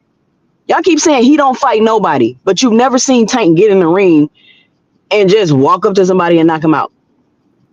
You've never seen that. So clearly he's fighting competition. Keyshawn got in the ring and just was in there throwing looping wide shots and knocked out his opponent. He barely threw a punch. Like, what's crazy, right? Like, people have to damn, like, when Tank fight, like, he has to do it a skilled way. Like, I've watched Keyshawn go to 2 fights back to back where he didn't even have to motherfucking damn aim. All he did was throw punches. You know what I'm saying? He just threw punches wild as hell, and he was able to connect. You feel what I'm saying? He was able just to connect. Now that shit was crazy as hell. And let me see what my brother Dragon Assassin had to say. What's up, homie? Well, go on, upper. Salute 2 cents. Salute. What's going on, Dragon?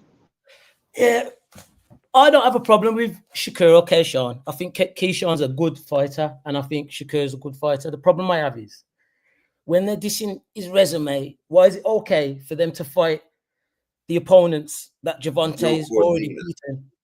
He's already beaten, and then they want to trash it like Pedraza was weight drained. But didn't Keyshawn fight Pedraza at 135 when he was fighting at 140? Exactly. And retired. Yeah, he was retired. But Pedraza was the champion when he fought Tank. So he could have been weight drained when he was the champ. Exactly. And then when Keyshawn's saying, oh, look at his resume, he knew he could beat these fighters. Hold on, didn't Bomac say that Dennis was trash? He knew he was going to beat him.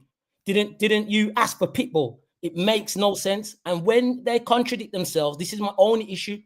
Why don't these honey nut glazers hold up their fighters and make them accountable for glazing? Instead, they make even the content creators, I'm not naming no names, but even certain content creators, oh, this is my fighter and he's meant to do this. Shut the fuck up, man. Yeah? Stop glazing and just keep it real. There's certain things I don't like what Gervonta does, and I keep it real.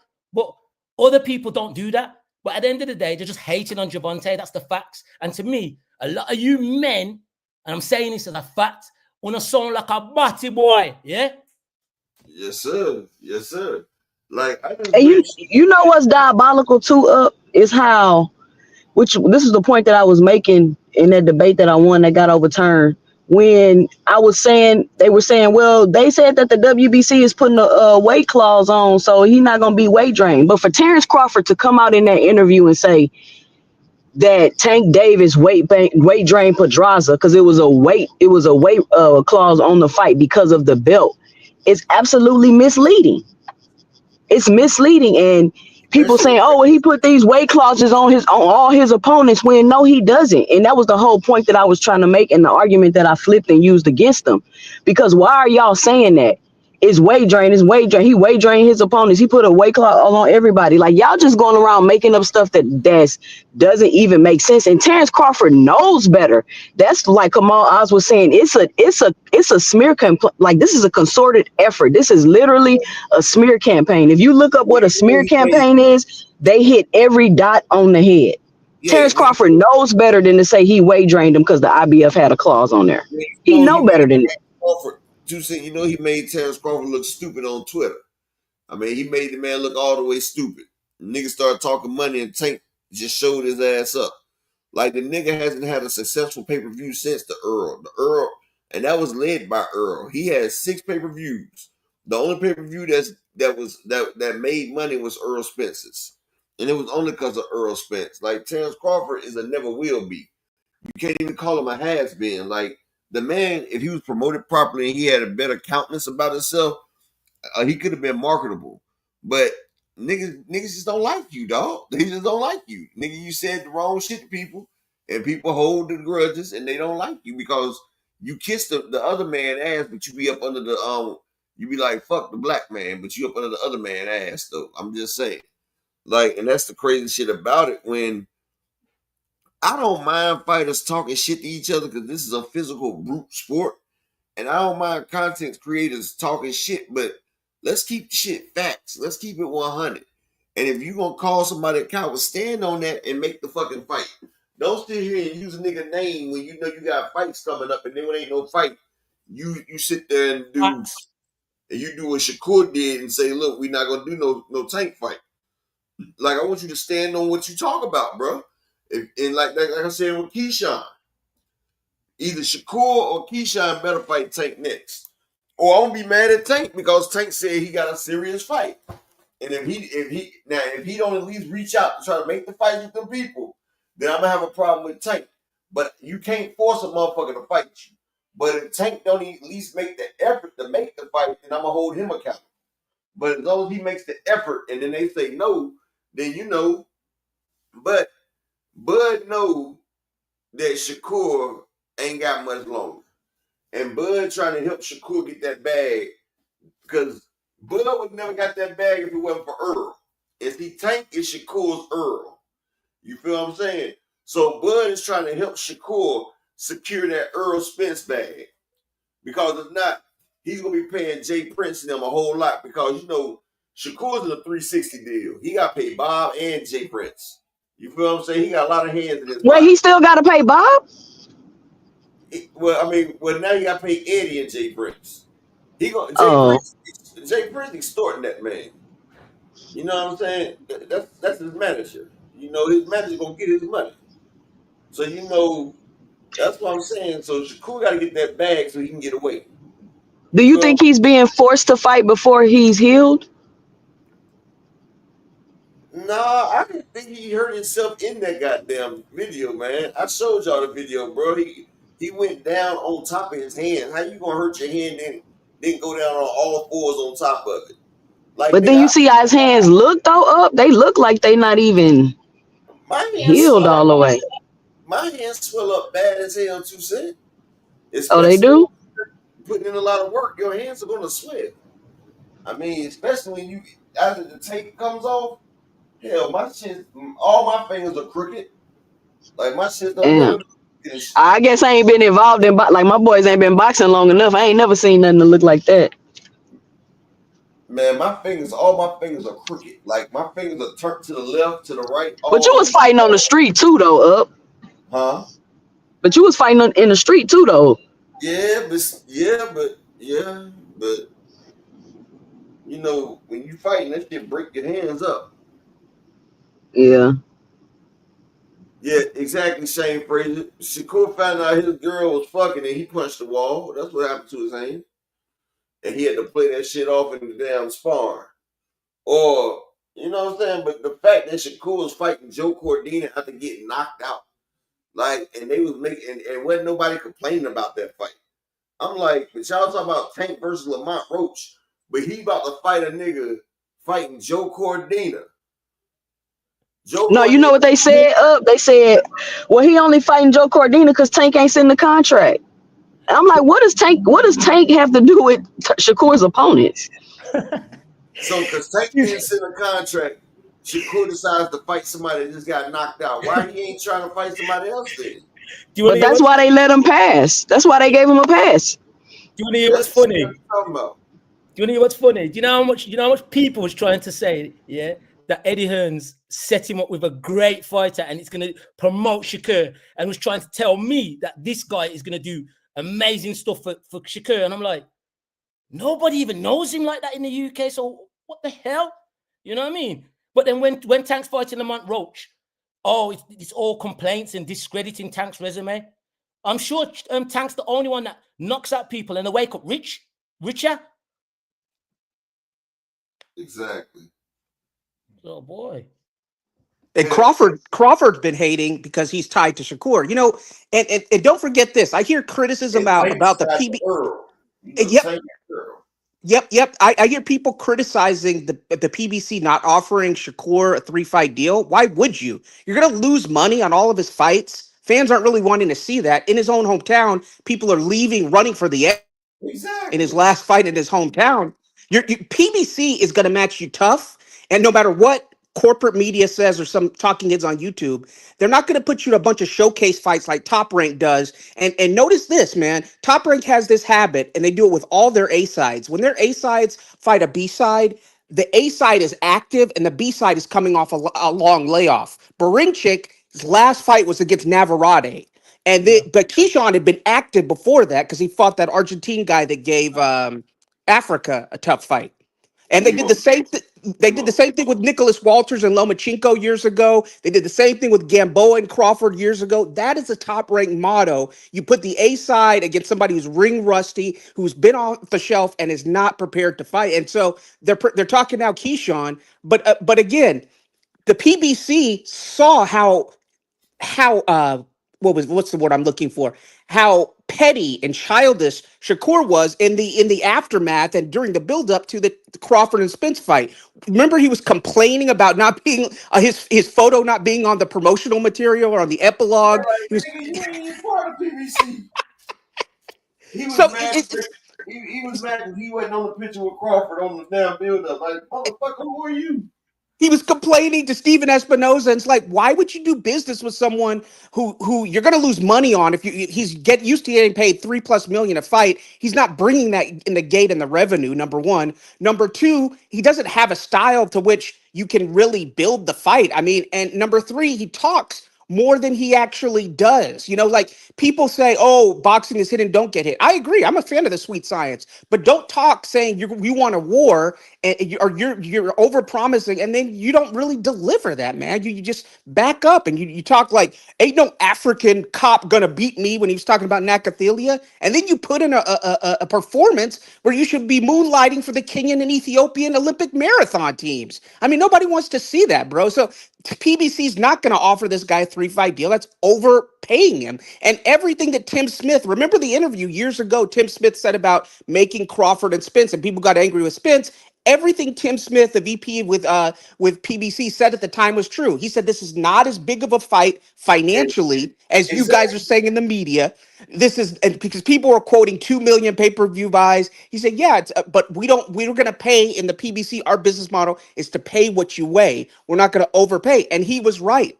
100% right. And so you saw how much of a diva and Shakur's pettiness in the buildup and in the aftermath of Tank versus Crawford. So why are you going to do a 3-fight deal with somebody like that? You're not. You're going to get them for the fight that you want to make that makes sense against Tank Davis and give them a take it or leave it offer because he doesn't have the leverage that a Gervonta Tank Davis has. It's totally rational to just give him a 1-fight deal. the thing is, if he believes in himself that much, he should have just taken a deal. At the end of the day, people, I know Leonard Ellaby says nobody gives Javante an offer. I get it. But look at Morel. Didn't Morel chase Benavidez? Didn't Benavidez chase Canelo? And Morel achieved his goal, even though he lost.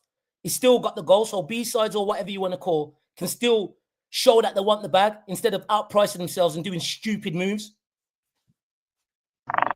But I seen Eddie Hearn do an interview today and say, "Oh, we want Tank next. We don't need these fights. We don't need Schofield, and he don't need to fight Roach. We want Tank next. Let's fight Tank next." And I'm like, you just contradicted the hell out of yourself, bro. Y'all literally said you was told not to negotiate with Tank, and then you said you told Shakur, if I were you, I wouldn't fight Tank right now. I'll fight Cordina and then Zepeda and then think about the Tank fight. Now all of a sudden we don't want no other fights. We want Tank next. Well, I mean, so I don't know what to believe. They're just using Tank to promote themselves because Shakur's market value, his true market value and reputation is very low. And so just like Haney did, he's trying to attach his name to Tank. I think that Turkey's already signed the Williams Zepeda fight being next, from what I believe. So that fight's going to happen after this. They both had the interim fights. No, he's rematching Farmer, I heard. Well, yeah, he's going to do. Well, when is that going to take place? When is that Farmer fight? That's the question. So who is he going to fight? And I feel like at this point, Shakur, you're not fighting Zepeda. Like, what you've been trying to fight Zepeda for like 2 years now? And the UK opponent. Sorry to cut you off. It just feels like I'm going to keep Zepeda my mandatory and say he ducked me and keep fighting subpar competition. That's what it's looking like to me. I made a whole video saying Shakur, this was before everything. I said Shakur not going to fight Zepeda next. It's going to be an excuse and he's going to fight another subpar opponent. That's exactly what happened. Now they like, oh, Zepeda next. And then you're hearing about the Zepeda. So let's take Zepeda off the list. Like, let's just stop focusing on you. I don't understand. Yeah, I mean, again, and then they'll come back and they'll blame Tank. The thing is with Shakur, I've always said, and with Haney too, I said neither of those guys can beat Tank. They're just being overhyped. And it's particularly with Shakur because what's the best prediction for future results? Past occurrences. So you have Shakur who's running around the ring like he should. Performance. Yeah, exactly. And you have Shakur running around the ring like he's an Ethiopian marathon runner in the Boston Marathon and not engaging against part-time boxers and Namibian police officers. What is he going to do against Tank? So he's either going to get knocked out or he's just going to fight so negatively that the ring generalship will not be there. The effective aggression won't be there. And then Tank will win if he makes it to the 12th round. So from my point of view, they wanted a long-term deal because they want to milk Shakur for a few more fights before you have to go into the Tank fight. They didn't want to go straight away. And again, if you were so confident, and this is what Dragon Assassin brought up, you would have just taken the one fight deal, beaten Tank, then have the rematch, because it's a one-way rematch, because Tank would have that because he's the A side, you're the Z side to Tank, and then do it again. This is the problem I have with a lot of these boxers today is everybody wants to get to the Money Mayweather stage, but they don't want to go through the Pretty Boy Floyd stage. And that's Devin, that's especially Shakur. I mean, like people are talking about Devin being ducked. Well, then Devin ducked Sandor Martin. He paid Sandor Martin step-aside money. Yeah. Everybody knew who Sandor Martin was. And then he fought what he thought was going to be an easy fight, once again, Tank Davis's leftovers. And then what does he do? He drops the 140-pound title because he doesn't like what the purse bid was by Top Rank. It's like he has been overpaid so much in his career and his true market value, he has not really been at it until now. And see, that's the thing with Turkey and Crawford and all these other guys. They hate Tank because Tank has the culture with him. He has Madonna, who I didn't even know Madonna was into sports. Madonna's coming to his fights. Shaquille O'Neal's coming to his fights. Dana White, all these people. Denzel Washington is at his fights. It's an event. These people, the other people that people are talking about, Shakur, Crawford, Haney, they're not getting all these people and all these events and all these gates with Tank. Tank is the culture. He sells out from coast to coast. So that's why Bud is going to hate on him because Bud was going to be SOL when Bob's, said, I'm losing money on you. And then Turkey came around and he's overpaying him. to get the Canelo fight. And people are like, oh, pursuing greatness. He's not pursuing greatness. He's going up. He's taking his ball and going home after fighting Madrimov. And he says, I'm only going to fight the number one guy who's going to give me the biggest payday in boxing, or I'm not going to fight at all. And he's not even taking a tune-up, which tells me he's not even serious about winning. He just wants that check. He is not chasing greatness, and that phrase is so misused. If he was really chasing greatness, he would have taken a tune-up against a Christian and Billy at 168, or the other Cuban guy at 168. There's another one, Hernandez, that's there as well, to get his body acclimated. But no, he said, I'm going to fight Canelo. I'm just going to take my ball and go home. So drop the title at 154. Don't hold up the division. And you got the Canelo fight because Turkey's overpaying y'all. But again, you have to go to Turkey. You're dependent on him to get what you want. Gervonta is the culture. He brings people out, and you don't have what Tank has. So that's why you don't like him. You're jealous and you're dependent on someone else. Whereas Tank plays chess. These other guys are just playing checkers. Absolutely, Kamal, and like Dragon and Kamal, like how asinine is it to say nobody want to see the Roach fight, nobody want to see Tank, but his fight damn near sold out, if not sold out already. Like Exactly. how I don't understand how y'all can say that. Like I don't get it. I don't know. I don't even get it. Like y'all not even critically thinking this through. How can you say he tricking? If you're calling all the people that support him dumb because he don't fight nobody. You're smarter than every single one of his fans. No, he is doing what works for him. The only thing y'all have against Tank, which not even really, is that he didn't quote unquote try to unify the belts. And every fighter y'all ever mentioned that he didn't fight was over at top rank. Like, I don't know if people realize that. And they think just because Tank is the A-side, he could have made the fight. Like, he got a magic wand, a A-side wand, and he just swoop it around and he can just make the fight. No, it doesn't work like that. And it sounds like it sounds like you being a Tank super fan or whatever when you go around trying to talk some common sense into these people, but it's not that. It's just that I don't appreciate the fact that y'all can have y'all opinions. I get that. But it's a whole smear campaign and y'all are just taking it way, way too far. Like, I don't understand it. And it's obviously not working because you're not killing his popularity. You said you got some feedback on your mic or something. It's like, is that better? Yeah, it's good now. But yeah, I'm gonna tell you what it is. I just looked at what Phenomenal just posted something, right?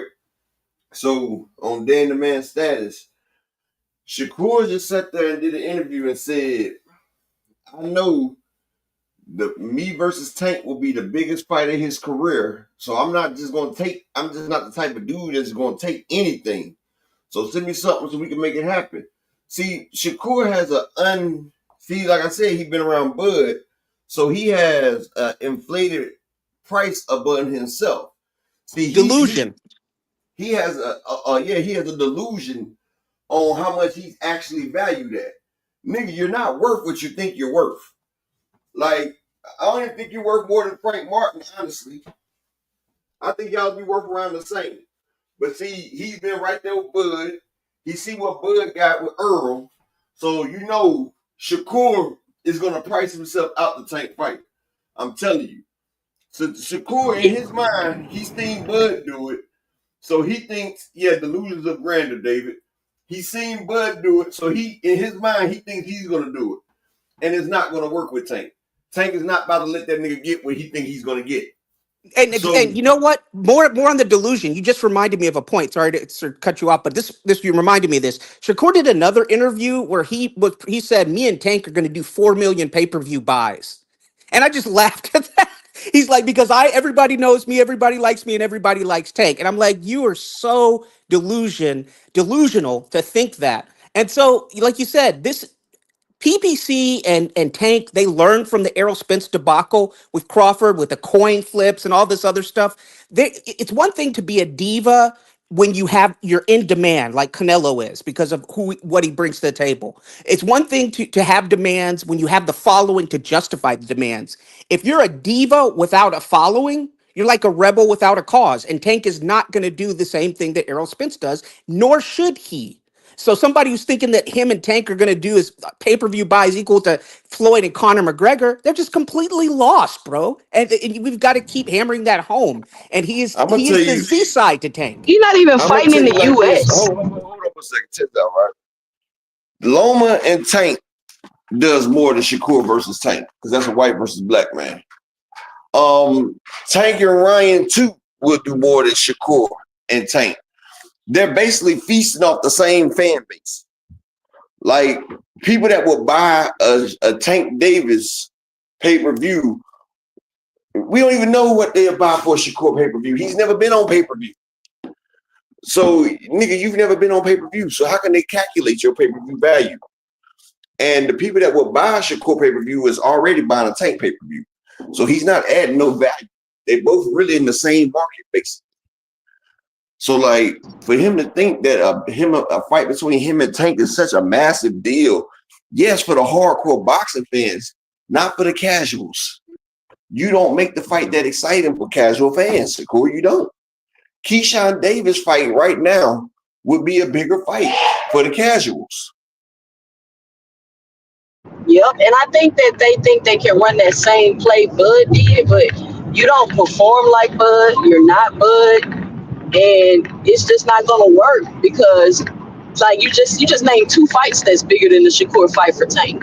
Shakur doesn't need, just like Earl didn't really need Crawford like that. I think that was kind of like a pride thing for Earl, but Tank don't need to fight Shakur, like he really doesn't. And in my opinion, I'm like, Shakur, you need to make sure your hands are right because y'all know as soon as he fight that fight and beat Shakur, they're gonna say, oh, he should have fought him before he had the surgery. So Shakur, you need to make sure your hands are right. See, Bud trying to help Shakur run that play. That's why I see Bud getting involved with the Tank hate right now. Because if you remember, all the Bud fans and them started doing their hating on Earl. That's the reason why Earl was like, fuck it. He got tired of people talking shit, so he was like, I'm gonna make the fight. So see, that's what they're trying to do. They're trying to run the play, trying to get all the fans to sit there and come at Tank so Tank will be forced to do the fight. That's what they're trying to do. But Tank don't give a fuck. He's not Earl. Earl's sitting there thinking that Tank don't care because Tank know he can still make a big fight without you. Earl could have made a bigger fight with Thurman, but it was Earl's pride. It was his pride, and it was because Earl wanted all them belts. Yeah. Tank don't care about them goddamn belts, Shakur. And he So you don't have no gave leverage. and he gave Crawford the farm, and we saw how it played out because he was advised to move on. And he dealt with years of Crawford talking shit about him. The lead up to the fight, lying, saying that Crawford's team and Bernie the Boxer saying that Errol had a homosexual relationship with Al Heyman, all kind of libel, all kind of slander, only to have this guy pull out and fight on Black Planet with a YouTuber who's trying to portray himself as being neutral, but was really working behind the scenes against Errol the whole time. That's one thing I really like when Lying ass blue blood. Yep. He talking about lying ass blue blood. National Enquirer Sports TV is what I call him. That guy is a joke. And Well, I won't call out that guy by name. Well, his name is Blue Shit Blood because things are subjective to change. Things are subjective to change in boxing. He's a piece of work. I used to like him. I used to be subscribed to him. I used to be supportive of Blue Blood. I used to follow Blue Blood. You know what I'm saying? I used to rock with Blue Blood, but then Blue Blood showed me that, nigga, y'all some snake ass niggas from that part of New York, bro. He is a snake in the grass. The way he handled that, and I'm just like, the whole reason I got into the YTBC is because corporate media in boxing is horrible. Salute to my brother Knockout Boxing in the building. If y'all ain't subscribed to Knockout, man, make sure y'all subscribe to Mr. KO Boxing.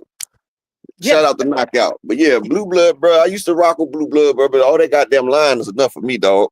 I'm a grown ass man. Don't keep lying to me, dog. You're spinning narratives, but behind the scenes, you're doing exactly the opposite of what you're putting out on YouTube. So I want to know why, and I'm wondering why Charles Edward Cheese keep flying them niggas out to his house and shit and giving them all that goddamn money. I'm just gonna say it. I know it. And whenever I used to fly somebody out, they was getting fucked. I'm just saying. If I fly you out, you doing something for it. I'm just saying. But the PBC ultimately, like 2 Cents said, Tank doesn't need Shakur. It's not a big fight financially. It's an important fight. It's kind of like Better Biev and Bivol. It's not a big fight financially, but it's an important fight for the sport of boxing. But Tank is not and will not give up his A-side privileges to someone who has delusions of grandeur, as someone said in the chat, and he's not going to make the same mistakes that Errol Spence made, where Errol's like, I gave up tens of millions of dollars to make this fight. I fought injured. I'm not going to tell you. He's so classy that he didn't even reveal his injury or what clearly made him less than 100%. And Tank is not going to sacrifice his career, put his career on hold, because just like 2 Cents said, I mean, and she won that debate. I want to say she was robbed in that debate. Clearly won that debate easily. Tank is not going to make the same mistakes Errol did, nor should he. He's worked and put himself in position to where he is now. And if you want to fight him, you will submit to him contractually because he's the A side. See, no one criticizes. Have you noticed how nobody criticizes your boy Clenelho Alvaroid for pulling A side privileges, but they want to criticize Tank? Has anybody else noticed that? Yeah, they Yeah, don't I'm sitting over criticize here. any. They don't want to. Just like we were saying earlier, they wasn't They talk criticizing about people that look like. Shakur Look, I for said pulling up Cordina. no, but see, that's what I said. I said they like to hate on their own kind. That's what I said. It's okay for Turkey to be giving all these other people all these bags of money, but then offer the people chump change. But it's all good. The problem is, granted, like T.O., Shakur, Devin, I think they're all good fighters, but the problem is they say they want to fight Javante when he's occupied or when they're occupied, cool. But keep the same energy all the way. I haven't got a problem with people calling out Javante, but when it comes across as clout chasing, when he's unavailable and then they're calling his name, and then when he's available, they won't call his name. The thing is, Upper, I want to ask you a question, Upper. If you're the type of person that likes to go to a bar, I know you're married, but I'm just using an example, full of women, yeah?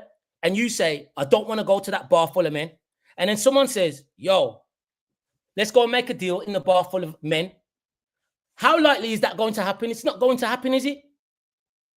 Reason I say that is because Tank's already made it known he doesn't like Hearn, he doesn't like Turkey, yeah? So if he wants to make a deal, why are you making a deal with Hearn and Turkey when he's already said he doesn't like that? That's not who he wants to mingle with.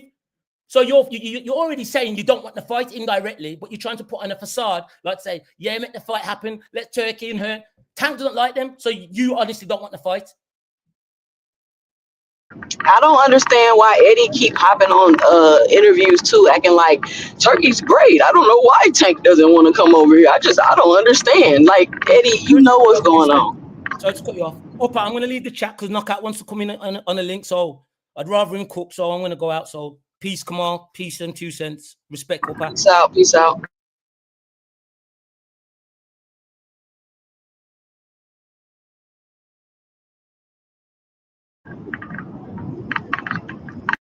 Y'all there?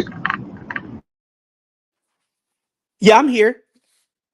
Oh, okay. Yeah, it's and I feel like it's getting really bad though. Like, I don't like, especially since he put out those interviews, they just like they're committed to misunderstanding what he's saying. And I don't understand the outrage. The man said he gonna retire at the end of the year. He gonna retire at the end of the year. Y'all wasn't making live streams and videos when Shakur said he was gonna retire. Y'all wasn't mad because he hadn't fought Tank or he hadn't fought this person or who else, what other fighters are y'all upset that they're not fighting, or y'all only upset that Tank isn't fighting y'all favorite fighter? Like, I don't understand it. It's the latter because they're hypocrites, right? They rightfully criticize Lomachenko for chasing and Canelo to a lesser degree, but they really were on Lomachenko for getting franchised belt status, so he didn't have to fight Haney for his mandatory. But then when Haney pulls a similar move, they're like, it's not ducking. And I'm like, it's the same thing. It's textbook ducking when you pay a difficult mandatory Sandor Martin step aside money to fight somebody who you say is a C-class fighter that you're going to show the world regardless of weight. So when you use the weight excuse Haney acts, it's completely out the window because Devin said in the lead up to the fight, it doesn't matter the weight. I'm going to show that this guy's a C-class fighter and I'm levels above him. And he took more money. So that negates the whole point about the weight excuse that I'm seeing people make. But they don't have the same standards. When their guy does it, it's not a duck. So he pays step aside money to Sandor Martin again in a Ryan Garcia fight, and then ends up dropping the belt to duck Sandor Martin a second time. But they say it's not a duck. But then Loma getting franchised is a duck. It's the biggest duck in boxing history. And that's why I'm just saying there's this echo chamber of people in YouTube who create their own reality. And it's just ridiculous. Like you said, Shakur was saying multiple times because he couldn't fight Navarrete. Like Navarrete's this big star. I mean, Navarrete's a very basic fighter. He threatens to retire.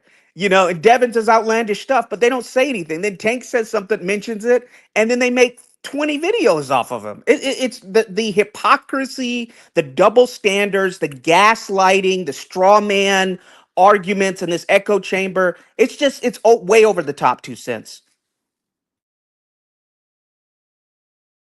Way over the top. And that just be but you got people in the back, I think, if you can hear us.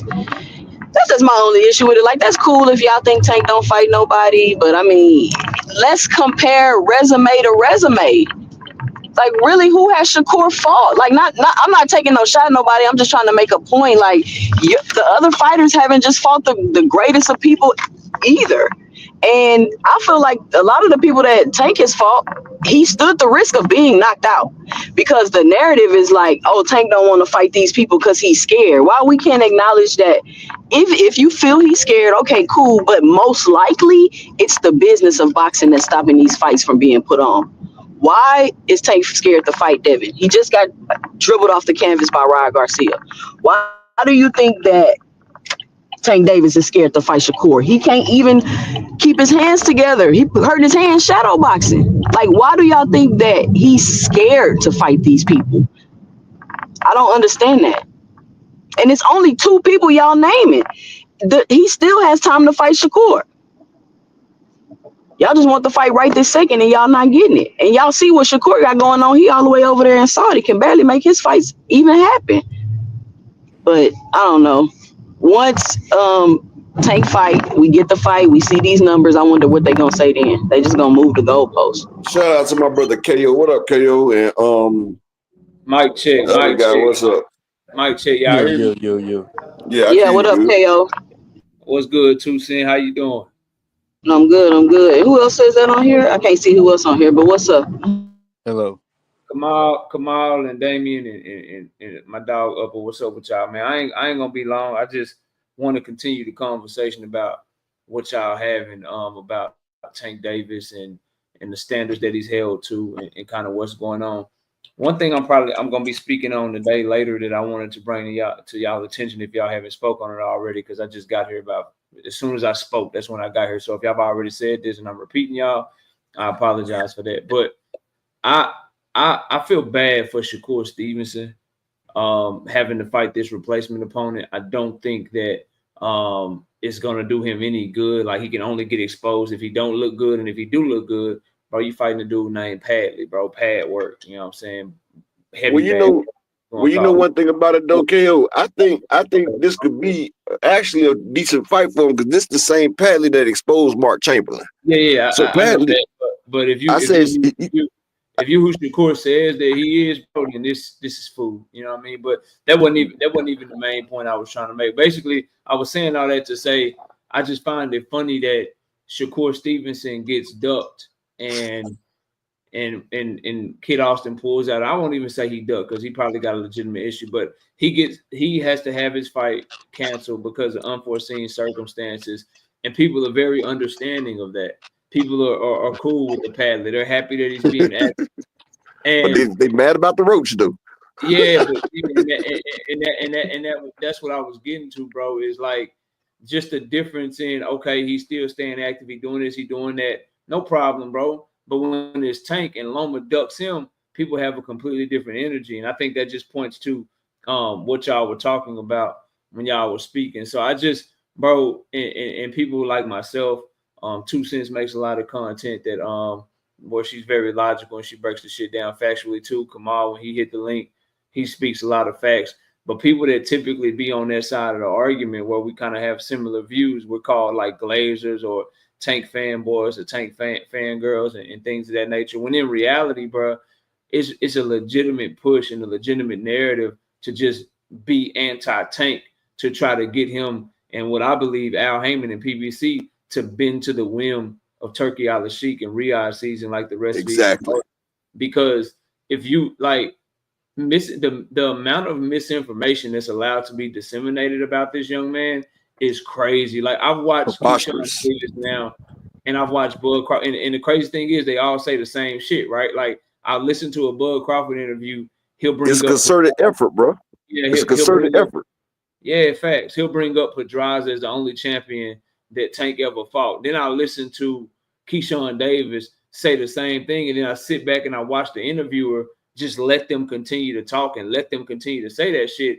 Like, and then if you're a casual fan and you don't know any better, bro, like you'll listen to that shit and be like, oh, okay, so I see why people criticizing Tank. When in reality, bro, we all know Hector Garcia was a champion. Mario Barrios later became champion. Rolly is trash, but he became champion. Pitbull became champion. Leo Santa Cruz was a champion when Tank Davis fought on. Lamont Roach is a champion right now that Tank Davis is fighting. Like, and no one corrects these dudes, bro. No one says anything to these fighters and these promoters that are just allowed to just lie. And they're lying to like thousands of people, bro. Thousands of people are watching these fucking interviews, bro. They're watching this shit and no one's correcting these dudes. And then they allow them to talk a bunch of shit and contradict themselves. And no one says anything about that. Like, we got to listen to Keyshawn Davis talk about how bad he wants to be a star and how he's going to be the next face of boxing. And everyone on this panel and everyone that can hear my voice and everybody watching on the playback, we all know that the path for him to do that and be those things that he wants to be is to beat up Gervonta Tank Davis. But then in the very next breath, after saying he wants to be a superstar, he wants to be the face of boxing, we got to listen to this young man talk about how he don't need Tank and he want to fight Pitbull. So I got to listen to a young man call Tank Davis' resume is trash while trying to fight a motherfucker that he beat with one hand. And no one that interviews him says anything about this type of shit, bro. But if I bring it up and I talk about it, now I'm pro Tank or I'm a fanboy. When in reality, bro, I'm just telling the truth, fam. So I think this conversation y'all are having is important. Salute to y'all for having it. But I just wanted to give, as 2 Cent would say, I just want to give my 2 cents on that shit and just let check this out, KO. Before you go, I just seen the Shakur interview. Phenomenal posted it up earlier. Now, you know, it might be Shakur versus Tank next, but you know, people ain't even paying attention. And shout out to David Tissane, man. Long time no see. But a lot of people ain't getting this. Shakur and Bud are friends. And Bud ran a game on the PBC and Earl Spence. And in Shakur's mind, he feels like he's going to run that same game. Because the interview I just seen, Shakur talking about Tank, no, I'm his biggest fight. So I'm not just going to take anything to fight him. He's going to have to make it right. Because, you know, I'm his biggest fight. Without me, he don't have that huge fight. And I'm like, bruh. He is crazy. You versus Tank is not bigger than you versus Keyshawn right now. You versus Tank is not bigger than you versus Ryan. You versus Tank is not even bigger than you versus Tio. What they don't realize is y'all in the same market. Like the people that buy Tank Davis's pay-per-views might be the one that buys your pay-per-views, but we don't know because you never had a pay-per-view. And I'm not saying two black fighters can't sell like that, but most time a lot of them is when they cross-promote with different races, for one. But another thing, right. Another thing, he's sitting here talking about he knows what he's worth. Now, I'm already telling him, look, I said today, y'all check the date. Shakur is going to try to price himself out of this damn shit. Like he already did it when he wanted the 3-fight deal. And they said no. Now he's sitting here talking about he know his worth, so he's not just going to take anything. Frank Martin didn't just take anything. Frank Martin didn't just take everything. You said what, bro? What's it? It's already happening, though, homie. You cooking? He's already. I said what you just said. It's already happening. You said he's gonna price himself out. It's already happening, bro. And then I just add this shit, and I'll be quiet and let y'all do y'all thing. But I think it's important because you said he's gonna price himself out. It's already happening, and here's how, bro. When we look at these two fighters, Shakur Stevenson, the other concerted effort, if you notice in every interview, he's bringing up Turkey make the fight, Turkey make the fight, Turkey make the fight. Tank's team already reached out to you, and so they've let it be known they want to make that fight directly themselves. They want to reach out to you directly and have y'all teams make the fights directly. They're not going to use Turkey. So by you trying to insert Turkey for your benefit, you're already trying to negotiate and trying to leverage some shit that you don't have. What I think and what I hope that Tank Davis understands, and what I know Al Heyman understands, is that Tank Davis is Shakur Stevenson's biggest bag, whether Turkey is putting on the fight or whether Al Heyman is putting on the fight. So they don't have to budge, bro. At the end of the day, Turkey will pay Shakur Stevenson more to fight Tank than he'll pay him to fight anybody else. Tank Davis and Shakur Stevenson on pay-per-view, on PBC, on Prime is going to make Shakur Stevenson more money than he's about to make the fight Padley. It'll make him more money than whatever he'll make the fight Zepeda. So Tank is the bag, bro. He's the bag for this young man. And so for him to try to bring anything to the table, to try to call any shots, to try to act like he got any kind of leverage, he's already begun the process of pricing himself out, and people are missing it, bro. But y'all salute y'all, man. Y'all keep doing y'all thing. I gotta run, but y'all take it easy, man. All right, Shout bro. out. And, Let me. and hold on one Can I second. make? Let me just continue what he said real quick. And like what KO just said, y'all see what happened with Bud. Earl Spence was the clear A side, but people was getting on Earl for not giving Bud 50-50. They was telling Earl to accept the coin toss.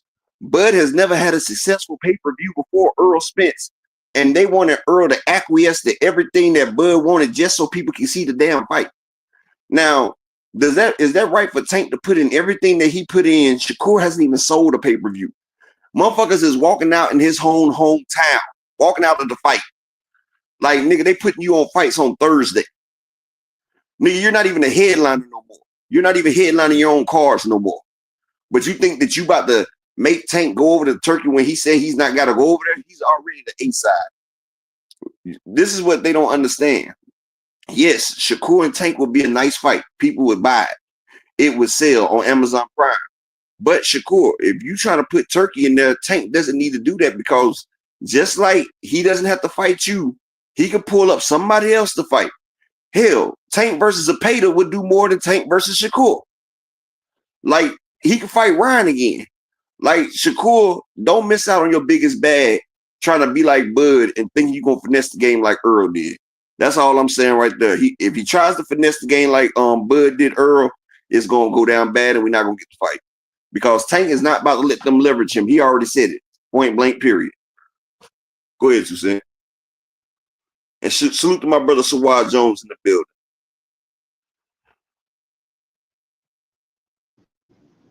Go ahead, Miss Toussaint. Can you hear me? Yeah, I can hear you now.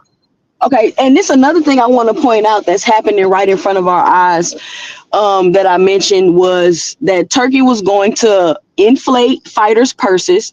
They were going to get paid more to fight lesser competition, and they were going to want even more money to fight top tier competition.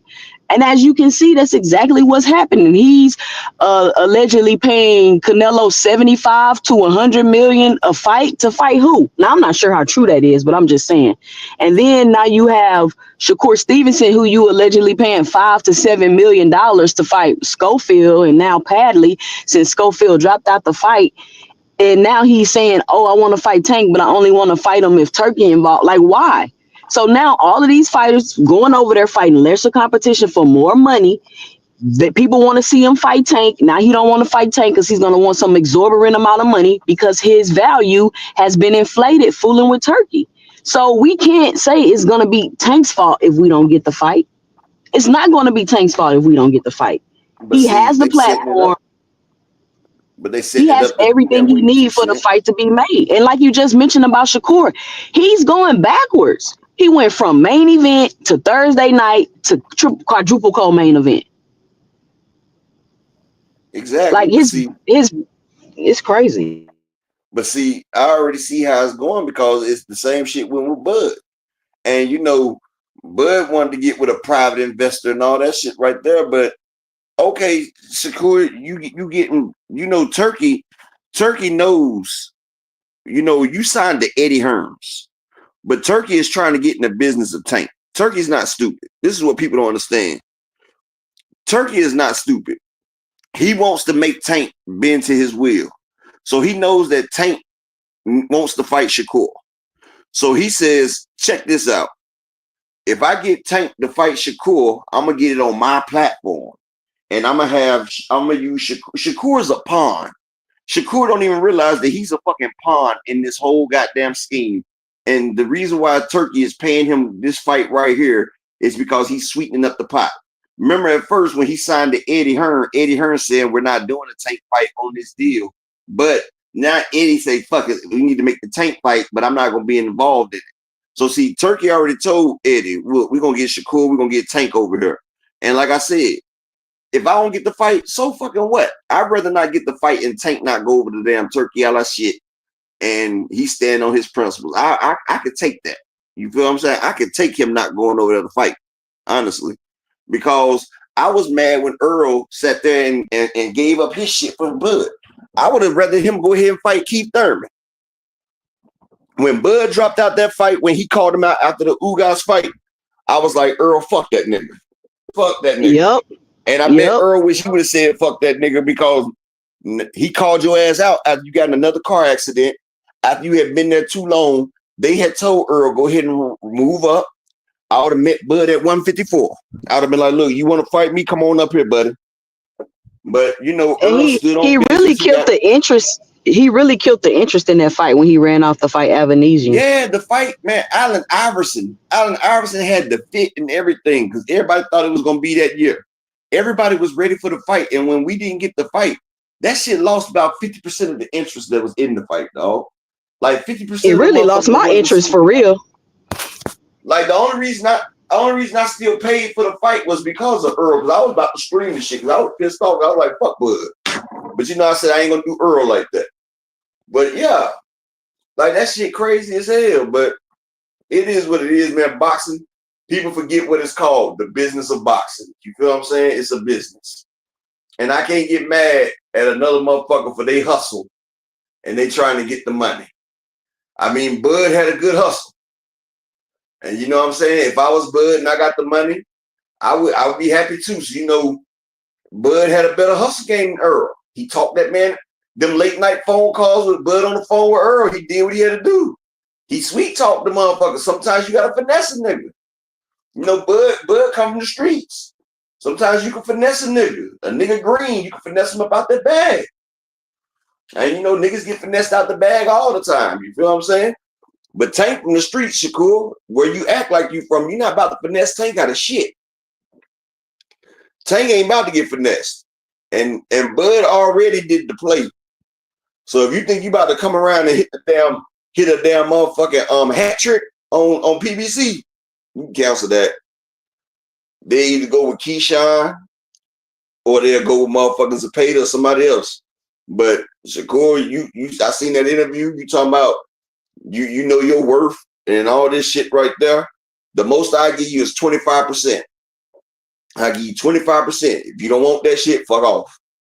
Because if the fight do 500,000 and it does a $10 million gate, you feel what I'm saying?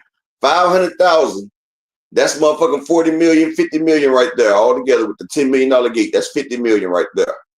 25% of 50 million is motherfucking 12.5 million, nigga. That's 12.5 million. That's more than you would ever make in 3 fucking fights. You feel me? And if you don't want to take that shit right there, then nigga, fuck off. Facts. I think Damian so too, Estrada, you know? because they did try to get him to fight Joe Cordina first. Yeah, Windy City. Frank got 1.5 up front with 30 on the back end. Yeah, but Shakur gonna want front end money. You know, Shakur ain't used to that back end money. Oh, I got a theory on that upper with the when they come over there and they want high guarantees. From my understanding, you can correct me if I'm wrong. The promoters and all of that, they get paid from the guarantee. They don't touch the back end. So I'm thinking the reason why they go over there and want those high guarantees is so all the people with their hands in their pockets can get paid, because they're not gonna get paid off that back end money, from my understanding. Well, you right at a point where, you know, with the PBC always do it that way. But see, the zone top rank and all them, you know, they get their money and they people don't get back ends. All their fighters get guaranteed. So whatever they fighter supposed to sign on that contract, that's what they get. Ain't no back end. PBC the only one that does the back end money. You feel me? So promoters are definitely getting that. But see, That's what the problem with Earl and Derrick James, because you know Earl was paying Derrick James off the guaranteed money and not the back end money, and Derrick James. Well, that's not my business, but you know that shit happens like that. You feel me? But for real, that interview that Shakur just did, it just pissed me off because I'm like, damn, he already talking about he know what he worth, and he just not gonna take anything. So I'm just like, okay, that's already telling us that he ain't gonna take anything. So if he's not getting top dollar, he's basically telling us then, hey, if I'm not getting at least 40 or 50%, I'm not fighting. That's basically what he's saying. But that's what I'm saying. And instead of fans being like, nah, bro, you need to take that. You make the fight. You the B side. They want Tank to act. I feel like Earl started to set a bad precedence with that. Like, Yeah, I get it. Earl He did did it. what he had to do. But that's an anomaly. Like, you can't expect people to just move on. Like, if you don't want If to, I you the was B Tank, side. but see, look, people don't realize Canelo gives niggas flat fee. Canelo will give you 10 million straight and tell you that's all you get. And motherfuckers will take it because 10 million ain't no small matter. So if I was Tank, I just be like, look, Shakur, you get 10 million, that's it. Boom. Take it or leave it. But you know what I'm saying? Now, Turkey a la shit got the beast like he's bad for boxing, Keith, 2 Cent, because he got B-sides out here acting like they motherfucking A-sides now. So yeah, that's another reason why He's causing inflation. He's causing inflation in boxing. And that's what what Eddie he's doing. Hearn did. Eddie did that shit. Yeah, and Kello, we would have never got that damn Spence, that Bud fight if I was Spence. Nigga, we ain't flipping no goddamn coin. Nigga, I'm giving you 25 to 30%. You don't want it? Fuck off. Me and Keith Thurman can get this work. But you know, Earl was listening to all them fans and shit. Everybody kept trolling Earl, and you know Earl be on that damn social media a lot, and he see all that shit, and he let it get to him. Tanker delete his shit, but don't be surprised if Padley gives Shakur a little bit of hands. Padley can box. He outboxed Mark Chamberlain, but Mark Chamberlain was a small person too. Shakur got too much reach and size over this nigga, but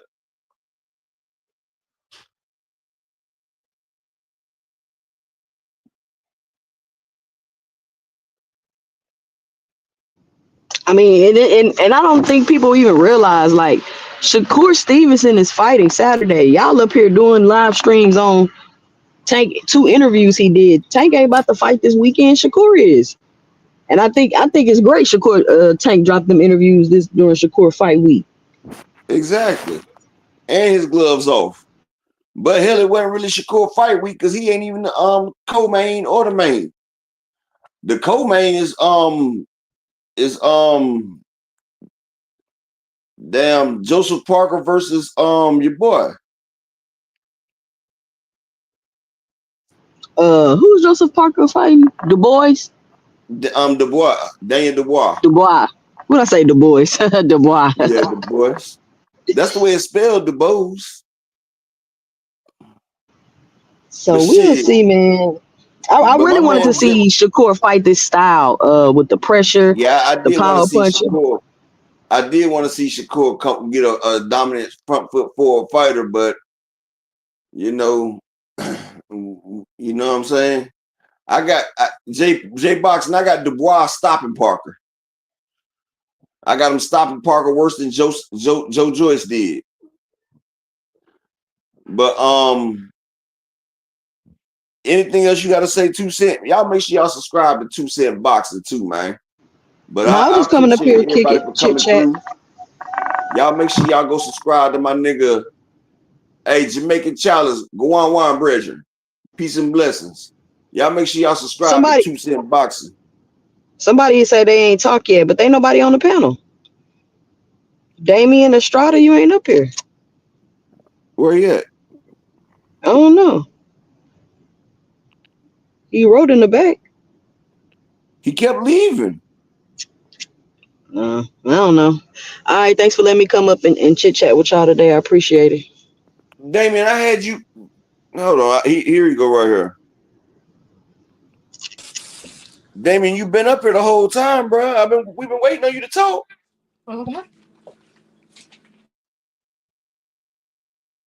Hello?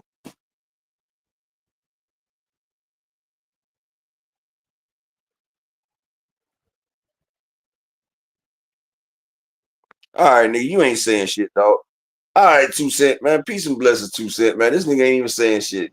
You motherfucker coming up here ain't saying a motherfucking thing. Peace and blessings to everybody, man. Salute to the game. Y'all make sure y'all make sure y'all go check out my nigga Just Do. He on right now, man. Peace and blessings to everybody out there, man. It's your boy Upper, man. We catch y'all here tomorrow. Dr. Kid be back here tomorrow. I'm out. They want that smoke, bitch, I got it for 'em. They want that smoke, bitch, I got it for 'em. They want that smoke, you know I blow it. They call me Sunny Monster for a reason. I'm really dripping, leave a nigga bleeding. I get the squeeze and leave a nigga. They want that smoke, bitch, I got it for 'em. They want that smoke, bitch, I got it for 'em. They want that smoke, you know I blow it. They call me Sunny Monster for a reason. I'm really dripping, leave a nigga bleeding. I get the squeeze and leave a nigga bleeding. Raw Molly got me all up in demon mode. Mouth moving like I done put clean in my nose. Trying to catch me a op, I can leave with some hoes.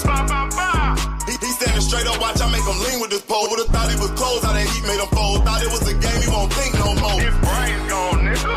It be exciting when I get the strike. And guns sound like thunder, hit you like lightning. Fight for your life, we don't do no fighting. We really hit it, nigga. We worse than savage, they calling us Vikings. Police be riding, we still be sliding. Told you we hit us, remember the time. They want that smoke, bitch, I got it for 'em. They want that smoke, bitch, I got it for 'em. They want that smoke, you know I blow it. They call me Sunny Monster for a reason. I'm really dripping, leave a nigga bleeding. I get the squeeze and leave a nigga bleeding. They want that smoke, bitch, I got it for 'em. They want that smoke, bitch, I got it for 'em. They want that smoke, you know I blow it. They call me Sunny Monster for a reason. I'm really dripping, leave a nigga bleeding. I get the squeeze and leave a nigga bleeding. How about I leave them holding like the Bible? AR-15, that's a high-power rifle. A in the army and assassinate rivals. Break that shit down, nigga. AK to anybody, kill it. Hop out, get the drilling and spilling. Stay on point, 6-2, gon' split 'em.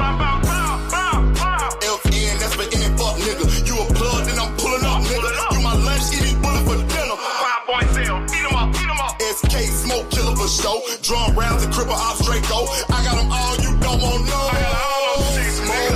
They want that smoke, bitch, I got it for 'em. They want that smoke, bitch, I got it for 'em. They want that smoke, you know I blow it. They call me Sunny Monster for a reason. I'm really dripping, leave a nigga bleeding. I get this pussy, leave a nigga bleeding. They want that smoke, bitch, I got it for 'em. They want that smoke, bitch, I got it for 'em. They want that smoke, you know I blow it. They call me Sunny Monster for a reason. I'm really dripping, leave a nigga bleeding.